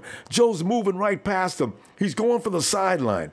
He's still watching. He waits for that whole, boom, Joe is up the field. He was really making me crazy, that Kansas City game. And then, of course, the next time we saw him, he had some problems. But, he's got... It just seemed like the Cowboys game. I don't know. It's like I'm not judging that game because it was so the offense, man, especially with C.J. Beathard. What I noticed was we would start doing good, like we would start like moving the chain, and I'd be like, okay, let's go, guys, come on, let's go. And then next thing you know, fucking turnover, fumble, interception. I'm like, what the fuck? And then C.J. Beathard was just really pissing me off. He couldn't even freaking throw a 5-yard pass. I could not get it. And I see you just about to damn near TV out the Okay, but you know what? Hey, Joey, but that's Beathard threw a pass what made me a little bothered by Dante. I think Beathard hit him right in the chest, and he let that ball bounce off him. I says, he heard that defender coming. Dante, I hope that was not what happened. I'm thinking to myself, I hope he did not hear footsteps and cop out on that play, because Beathard hit him perfectly. The one pass I did not like was the deep pass to Pettis. I mean, damn. I mean, the way I looked at it, it took too long. You're gonna get a laugh out of this. No, not just that. Fucking Pettis was going under that ball like it was a goddamn punt, dude. He literally was sitting there waiting for the damn thing to come down. I'm like, come on. That's he. I know he You should gotta have got rid of it. He hit him in stride. That's a touchdown. Yeah. He had to wait. He had to wait. He had to come back and wait for the ball. I know. See, CJ's going to see that on the film. I keep hoping he's going to make adjustments and get rid of that ball a little quicker. I'm concerned, too, with the zip that CJ's putting on that ball. Is he putting enough juice on that pass, though? He can throw so deep. So you would think he could throw it really fast at a shorter range. He's dancing in the pocket, though. He's unsure. He's like he's scared, though. It's like the same problems that he's having last year. He's having this year. Like he's like undecisive. He can't make his reads. He's not making his reads quick enough, Ronbo. You think? And then he wants to just keep going to the check. Yeah, he's not making his reads. And maybe I don't know. Maybe he'll do better next week. I don't know. And sometimes it takes a little while longer to do. I would like. Yeah, I'd like to see Mullins get ahead of him just for this game, or maybe week 3. I want to see what Mullins would do against like twos. Maybe like have him come in after Jimmy goes out, just to see. Why not? You could be right. They might be thinking that way too. I think they're going to give CJ one more shot. You don't want to mess with the kid's mind too quick. If he moves CJ down to the threes, it could ruin him. So you got to put CJ in there one more time, and then if Mullins comes in and just lights it up at the third guy coming out there, then they'll probably make up their mind to let Mullins switch. But anyway, we'll see. Joey, we're gonna go. Yeah. And Preacher's getting you here, talked man. to your boy Sheik. Hey, She just called a little while ago. And I talked to the Big Show. Hey, he's already getting ready to buy my jersey. Yes, I heard. I want you to ask Sheik a question for me on your next show, Tuesday, Thursday, whenever you talk to him next. Right. He's Cortland Sutton's fan, right? Yeah. Cortland Sutton. Yeah, he had one catch for 3 yards.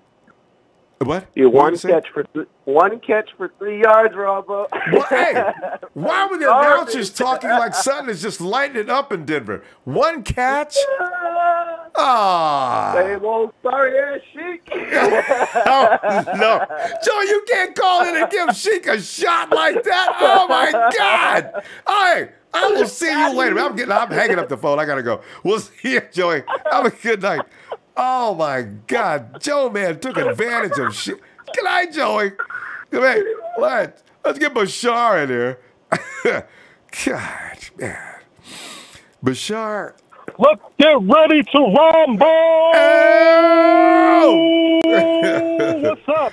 What's going on, man? I got a lot to talk about. All right, just go ahead and get started. Record, I was the first to bust Sheik's balls about Cortland Sutton, man. About the one catch thing. We already did it, man. I didn't know he was that bad. A little bit. I thought they were loving Sutton over in Denver. I don't know. I think he's going to be good, though, to be honest with you. He's got too much talent to suck, man. Later, he's it's just early. my king, Rocco, as he wants to go by for now. Rocco. Rocco, Yeah, he's just holding it down. Zaman and the donations coming like crazy. Yeah. Just a few things I want to take from the game. I know a lot of people called and talked about what they thought, but I don't think too many people mentioned Solomon Thomas. Maybe they did directly after the game. I'm still a believer in the guy. When I see him out there, I see it.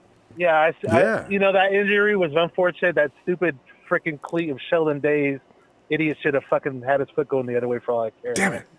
Sheldon Day's doing good, though. He's doing good, too. But yeah, he is. I think we're going to see a good season from Solomon Thomas. Mark my words. He's going to be good this year. He's not going to be no Eric Armstead piece of shit bust that gets injured all the time. Is going to suck. This guy has too much heart. He works too damn hard to suck. Yes. Too much talent. I agree.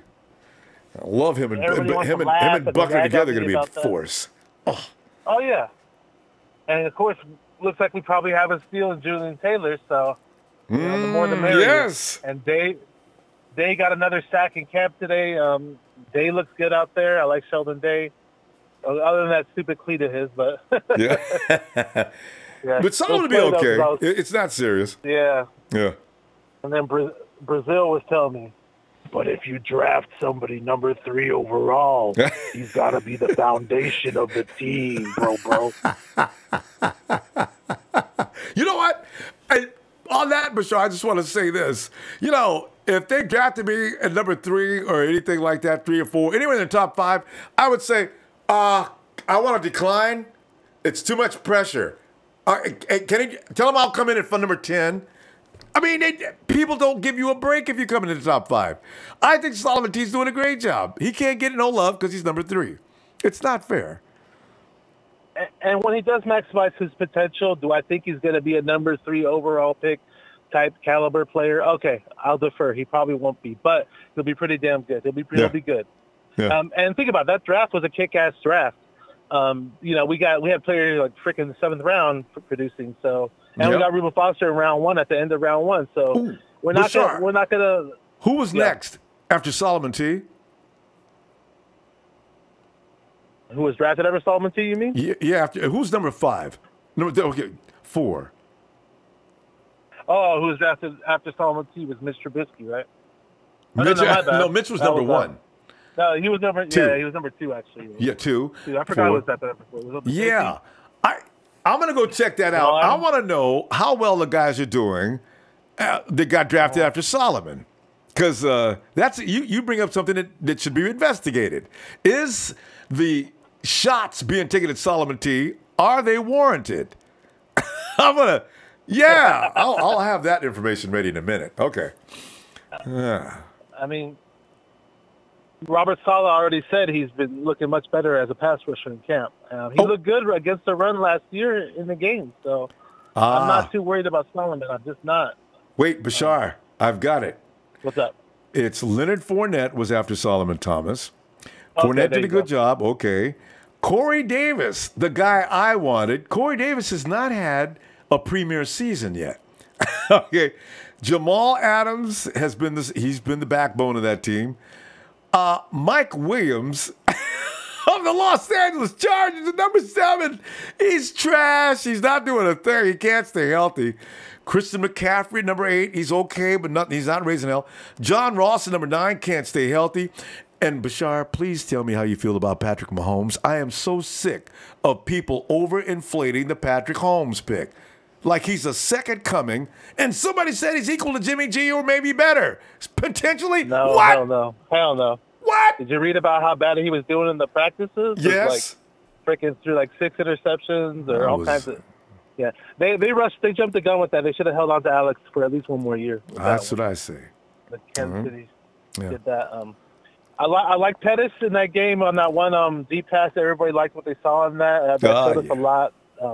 And he's been doing it all throughout camp, pretty much. So we're going to see a lot of big plays coming out of that guy in his career with the 49ers. I think he's going to do some good things for us without a doubt.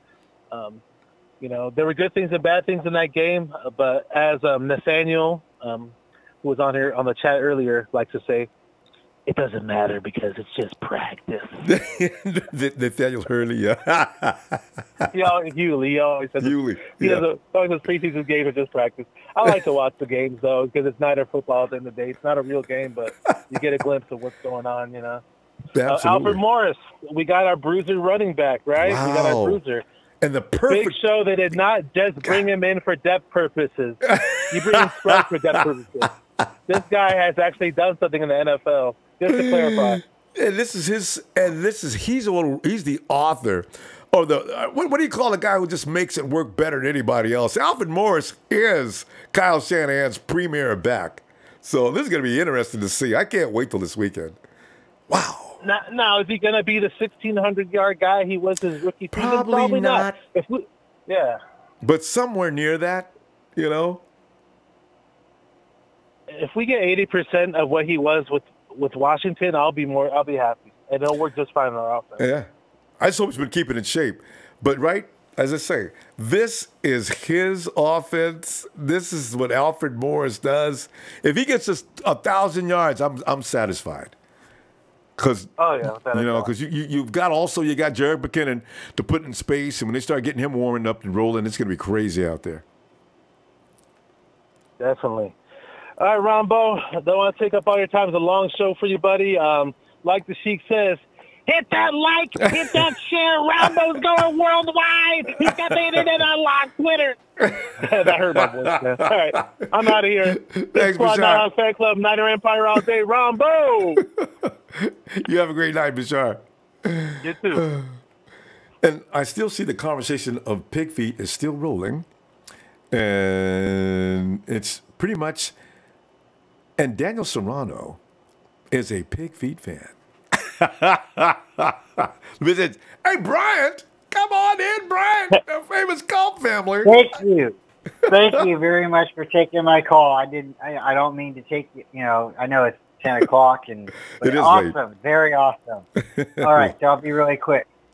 I love your show. One of the things that's awesome about your show is all the people that come in and get to express their different thoughts. And, I'm always coming in, and I get to say a couple questions to you, and I usually praise you a whole lot when I come in. But, one, you do have the best YouTube show. There are other shows out there, like Niner Nation, or like Chat Sports, or Strong Opinion Sports, and I'm not trying to plug other shows. It's called Strong Opinion Force? Strong Opinion Sports. Oh, sorry. Okay, yeah, now I got okay. Yeah, Strong Opinion Sports. He's pretty opinionated, and he does a lot of different stuff about, like, really overall sports. But he talks a lot about the 49ers because there's so many people that get into his chat. And then Sports Theory, they do, like, all kinds of stuff. They do all kinds of different sports. But I seen JD Hawk TV Killer in it the other day. Or today, I seen it. So if you guys want to go on and check that out, they do like a prediction show on, our wins and losses for this season. But no, I'm not trying to plug anybody else's show, but there are definitely a lot of venues out there for the Niners. And for people to call in and be like, well, why haven't you ever been here before? Well, some people are new to YouTube. And when you get into YouTube and you buy a smart TV and it's got that YouTube app on it and you can click on it, search and hit 49ers, yours is the first thing that pops up. And that's because you're number one, Ronbo. Well, I don't know about all that, but that's fun. I really truly believe you are. And I think anybody who's in the chat will agree with that. And 13,000 subs now? I mean, come on, man. You are number one. So one thing I wanted to call in and talk about was Roger Craig. Why is he not in the Hall of Fame yet? Yeah, I know. I have no idea. Okay, here's my idea. Yeah, go ahead. Okay, go ahead. No, this is why T.O. should not have been as angry as he was. I mean, look at Roger. He did a good job. They won't even talk about it. That's okay. Anyway, go ahead. Awesome player, but the reason he's not in the Hall of Fame is because me and you don't get to vote for him. The 49er faithful don't get to vote for him. Yeah. It's not right how they vote. But the reason he's not in is because he cost us that three-peat. Do you know how mad people would be at him if they had social media back in the 90s? Kyle Williams was threatened. People were saying they were going to kill Kyle Williams, and they hadn't even made it to the Super Bowl yet. I mean, I had forgotten about that, actually. Yeah. He cost us the three-peat. So maybe he's being shunned because he fumbled. So, really, this camp right now, all our running backs, if they start fumbling, they're not going to make this team. And I'm really like hyped and I'm really excited because I think we got a lot of positivity going on with our camp and everybody's really jiving. But yeah, if they start fumbling, they're not going to make the team. Yeah, because that's the only thing you can go by. I mean, they're so close. I mean, they're all doing such a great job. They need to find an excuse. Give them an excuse is fumbling. Yeah, you're right. And then my last thing before I hang up and tell everybody good night, let CJ go in there and play with the number 3. And when he tears it up with the number 3s and plays better than Nick Mullins, everybody can stop talking about Nick Mullins because EJ is standing up there and he's doing what he needs to be done. Now, people say, oh, he made the wrong throws and stuff like that. Every quarterback makes the wrong throws. At least sometimes. When you hand the ball off, and your running back scores the touchdown, do you get credit for that? No, not really. No, the running back scored. does. You didn't throw the touchdown, so you're not really getting the kudos for it. DJ took the team down there and scored in our preseason game. Yeah. And yeah. He made there's a lot of great throws. DJ made. Yeah. So let him play. Let him play with the number 3s. I want to see him play with the number 3s because you know what? When he tears it up and he wins the game like Nick Mullins did, and Nick Mullins gets to play with the number 2s, and the number 2s are still getting because honestly, it looked like the team was waking up throughout the game. True, so huh? maybe They got warmed up and got better and better. That's true. Yeah, so maybe Mullins got out there and he had guys that were, alive and ready to catch. So let Nick Mullins go in there and get slaughtered because CJ's our number 2, and that's all I got to say, Ronbo. It was a handful, too. Brian. Good night, Ronbo, and 49er faithful. Oh, hey. And when I was like a little kid, 97, 98, people started yelling Raider Nation. Oh. Well, I'm thinking we live in 49er country. This is where the gold rush is at, right? That's right. I started telling everybody it's Niner country. That's right. And that was way before I heard about a 49er faithful store or anything. So if somebody comes in and says Niner Nation, yeah, you guys should call them on it. But remember, it's Niner country. We do. It's Niner country. The Raiders are moving to Las Vegas. It's Niners country. Viva Las Vegas. Go Raiders. Not on this channel. Woo! Go Niners. Good night, Brian. Ronbo. Thank you. And Lily. Tony. You guys have a good night. Night, Brian. And Nation Warren says, I'm pissed right now. Every fan base is trying to use faithful. Oh, it gets worse. Oh, somebody pointed that out earlier. It says, heard the commentator for the Raiders refer to their fans as the Raider. I can't even say it. Oh, my God. That's just disgusting. I'm not going to. And who was that using brick by brick? I mean, the Cardinals are saying brick by brick, and they got a brick, and they got their photos of the brick, and the brick's laying there. It's got a little white slab over the top of the brick. It's got the player's name written on it. Okay, we set the standard. We are the state of the art. We are the role model that can't be kept up with. This is why they can't come up with anything else. That's why they hate us. They hate us. Oh, can I get some more? Yeah, man, I tell you. Oh, Raiders, you guys have got a long... Oh, we got another phone call? All right. Let's see. I can't read it. Oh, 817 is that it. 817 area code. Watch it be a Raider. What, you guys got a problem? Let's call ourselves Raider. We got faithfuls. Hey, 817 LO. No, that's not an Oakland area code. 817. That's Cowboy country area code. Oh, it's he's pointing at the wrong thing here. Latino Heat. Sup, fam? That's right. Right. Remember, I cheat and I steal. I tell you, fam. I sneak my way into places. That's right. I love it. It's just, we lie, we steal, we cheat. God, I used to love those guys. Hey, Latino Heat, man, we take so much abuse. I mean, people are the Raider faithful. What? WTF? Are you serious? And then they got the brick by brick thing going in Arizona.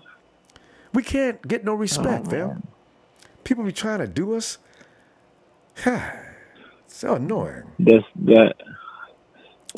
why when week 1 hits in September, what is it? September what? 9th? I think it's 9th, yeah. 15th? Yeah. Yeah. They put all this stuff to bed. You can rest it. Yeah. And let everybody know we're still in charge, y'all. Still in charge. and the 49ers win 40-0. Yeah. 42-0. If they not only beat the Vikings, but beat the shit out of them, oh, it's gonna be pandemonium. Because we think they can beat him, but we didn't know we were gonna beat that ass that kind of way. Oh, don't let that get crazy. If the Warriors come out of there scoring 36 points and maybe hold the Vikings down to like 17 or 21 or something. Uh-oh! Uh-oh! We'll see. Because Jimmy G gets fired up when a team calls themselves being a badass. Remember that picture I painted before, a while back when it's going to be in the Super Bowl against Belichick? And towards the end of the third quarter, Belichick just throws a clipboard on the floor talking about, I quit. I told you I quit. There's already some conspiracy theories. You know what? I can see Belichick doing that. He's not happy with them making him trade Jimmy G. So the conspiracy theory is Belichick's going to tear that team up from inside, like he did when he wouldn't let Malcolm Butler play in the Super Bowl and some other weird things he's been doing. And then after they lose, he's going to start firing people, and then he's going to fire himself and walk out. That was my favorite. Lose! I'll destroy this team. You guys are going to tell me what to do. I told you I wanted to trade Tom, and you made me get rid of Jimmy. Now I'm going to take you down. Rob. And Tom Brady's going to stand over there. I don't know what his problem is. I mean, I have a couple of years left in me. There was no need for that. Patriot fans, I don't care. You get on social media all you want to. I've been arguing with Patriot fans, and they still say that Brady's still the best quarterback in football, and I need to chill out. Okay. I mean, Rob, let's go. You can really look at it like that, though. Remember, Shanahan stayed a whole week with Belichick, and was before he got the Niner job. Mm-hmm. He was there. Yeah. So he might have had an inside leak, and he might have told the 49er brass, "Look, I already picked my quarterback." Oh, I tell you, there's some things we're going to find out years from now that you can confirm that story too. You watch, it's something crazy like that. Kind of funny, don't you think? He takes the 49er job. Yeah. And he's losing, and all of a sudden, Belichick picks up the phone, and he's like, "Oh, yeah, here you go. Just give me a second-round pick. You'll be all right." Ooh, got him for nothing. It might as well have been a flea market sale. I mean, nothing. And there's the Cleveland Browns. We'll give you this. We'll give you this. We'll give you this. Bill, are you listening? We'll give you this. We'll give you, and also, how about for the next year, we'll give you this. Just give us the kid now. He gives it to us for the second-round pick. Oh, love it. That's the same way we're going to be laughing when we win the Super Bowl. If the cards play out right, Ronbo, we're going to win the Super Bowl. Doesn't matter if we slide in to the playoffs and be a 6th seed or be a number 2 seed. We're still going to win this thing. I mean, from what I've seen on the preseason game, I'll give you this much: Cowboys are only good in the preseason because regular season they suck. Especially last year. They suck. Yeah. Oh.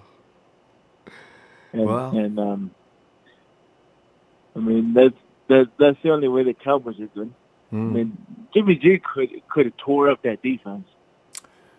There's a couple plays where he was in the shotgun formation and he just sling that ball, and you're like, "Oh yeah, he can do that."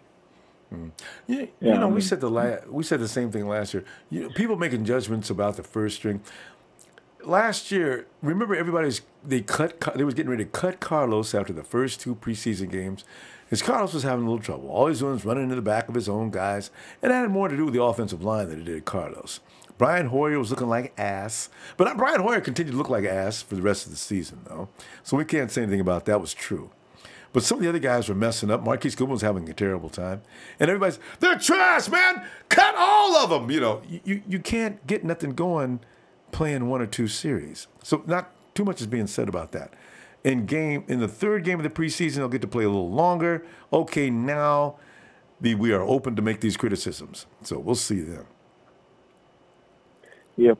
I mean, that's just that. I mean, it's the first preseason game. Everybody's like, oh, man, we really got to go play. Ain't nobody hyped up. He's only going to give me 20, maybe 5 minutes. Yeah. He's only going to give me 10 plays. If that. Yeah. Preseason is for guys trying out for the team. You're not supposed to look at that and decide how good the team or how bad the team is. It's for the guys that are trying to make the team. What pissed me off about that preseason game, we walked in with no injuries, just maybe 1, maybe 2. We walked out with a whole bunch of injuries. The key players. That's what pissed me off. I know, man. Anyway, tell you what, I didn't realize we've been here that long. I tell you what we're gonna do. Latino Heat. I'm gonna look for you tomorrow, Lorenzo. All right. Oh yeah, for sure, man. All right, man. Oh, hey, back to the pork feet. The pork's feet. Pig's feet. The Mexican. The pig's feet. Yeah. We as Mexicans, we have a Mexican delicacy. It's a stomach lining of a cow with a pork's feet.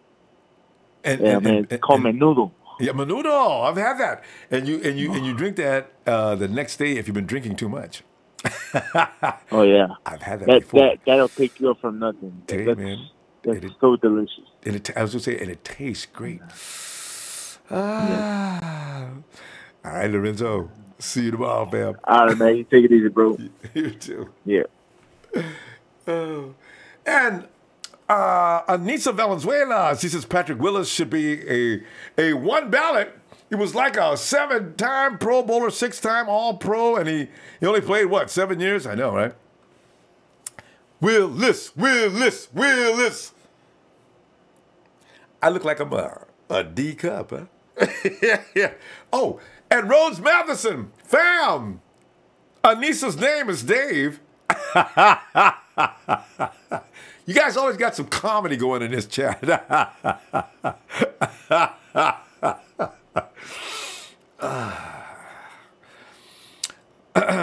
And Rocco, otherwise known as Jesus is my King 777. You guys got to watch that Alfred Morris 70-yard run on the Rams last year on YouTube. Man, I can't wait. To go see. Because now that we got him, I'm going to be watching all his clips. I want to know, is Alfred still got some juice? And if that was as recent as last year, yes! And Jason Johnson says this is the real truth. Jeremy is a top 2 back on this team. The problem is they want to see what they really have in Breda, and the only way to see is to have Jeremy on the practice squad again. All right. I can go with that. Zach Carlson, McKinnon will come around soon. From a Vikings fan, he's got to grow into the offense, and he'll learn and become a great running back. Thanks, Zach. I'm saying, Jared got caught last week in the backfield by the Cowboys. Oh, he's trash. Get him out of here now. I mean, they don't play long enough to be called trash. They got to have a little more time than one series. And Al Cabron says, for the 559ers, Empire to Ronbo Sports. What's happening, Al? Yes. And Chris, 6464100. Can't wait to see how McGlinchey performs this year. You know what? That dude is so big and strong. McGlinchey's not going to be, he is going to be special I'd say by week 6. McGlinchey's going to be confident. He's going to come out. Joe's going to get him up mentally because he's got all the physical tools a man needs. He's got more than he needs. Joe's going to get his mind together. That's all he needs so he can focus while he's out there. You see what he did? I tell you one thing. Taco, what's that guy's name? Anyway, the Cowboys guy wants nothing to do more with McGlinchey. I mean, McGlinchey had him 10 yards away from the plate. Taco Carlton. Dude kept trying to get around McGlinchey. And the dude, all right. Play's over. Leave me alone. I mean, McGlinchey's tough, man.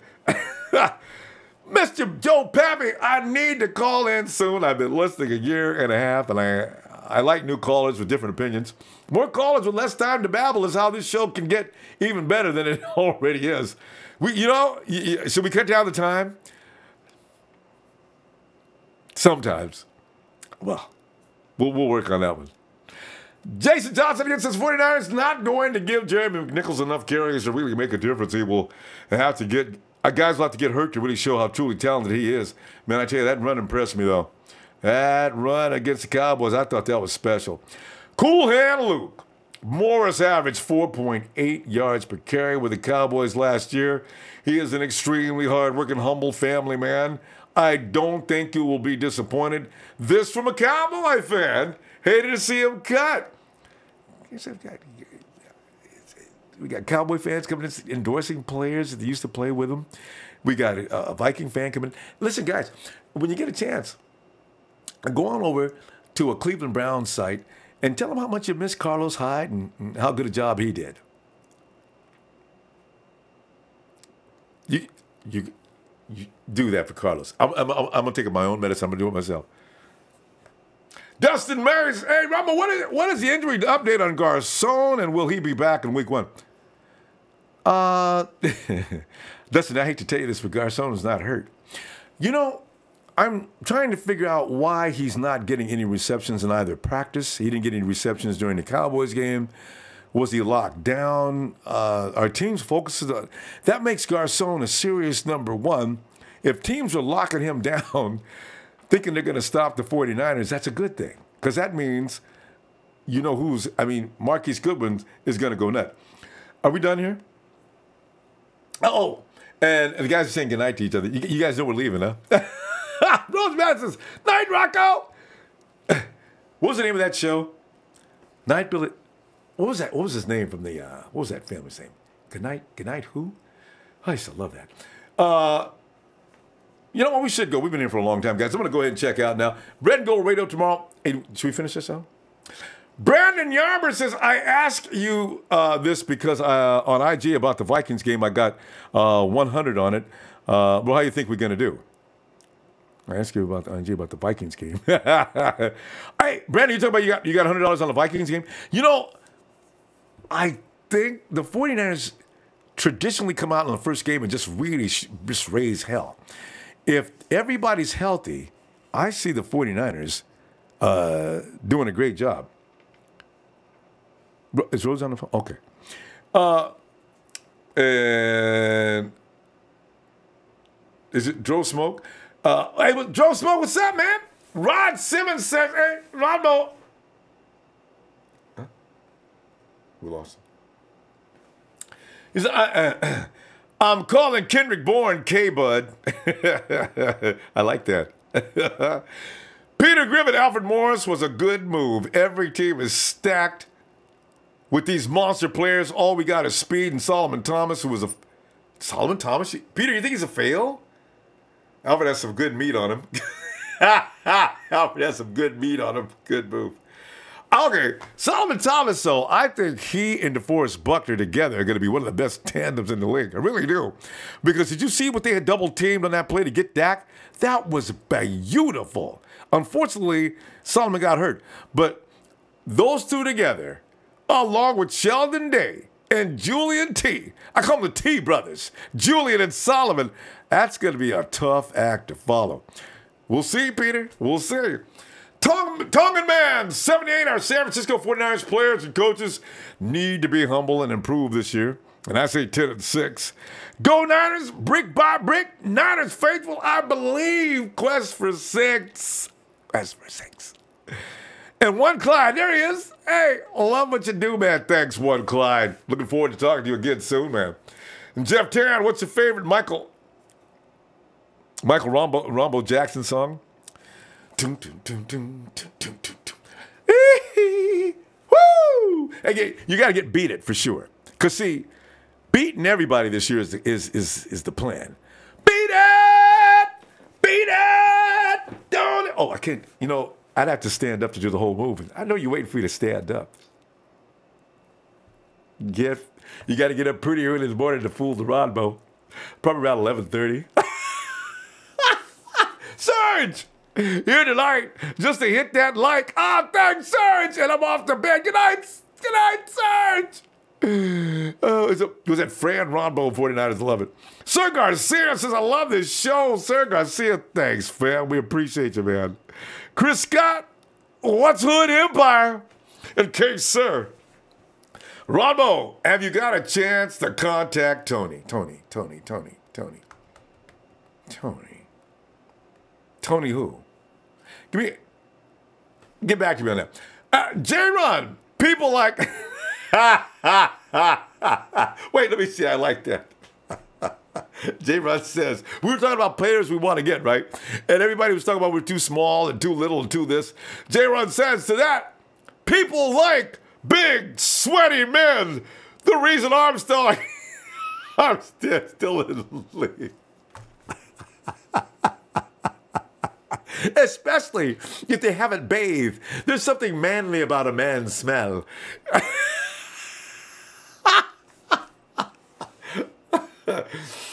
Oh, you can tell me it's time to go because we're getting real bizarre here. When you're with the Flintstones, have a yabba dabba doo time, a dabba doo time. We'll have a great. Oh, I forgot to say goodbye yet. Okay. Hey, I want to. Case says Tony the Chatter. Tony the Cheater. Is that you're saying cheater, chatter? Tony the Chatter.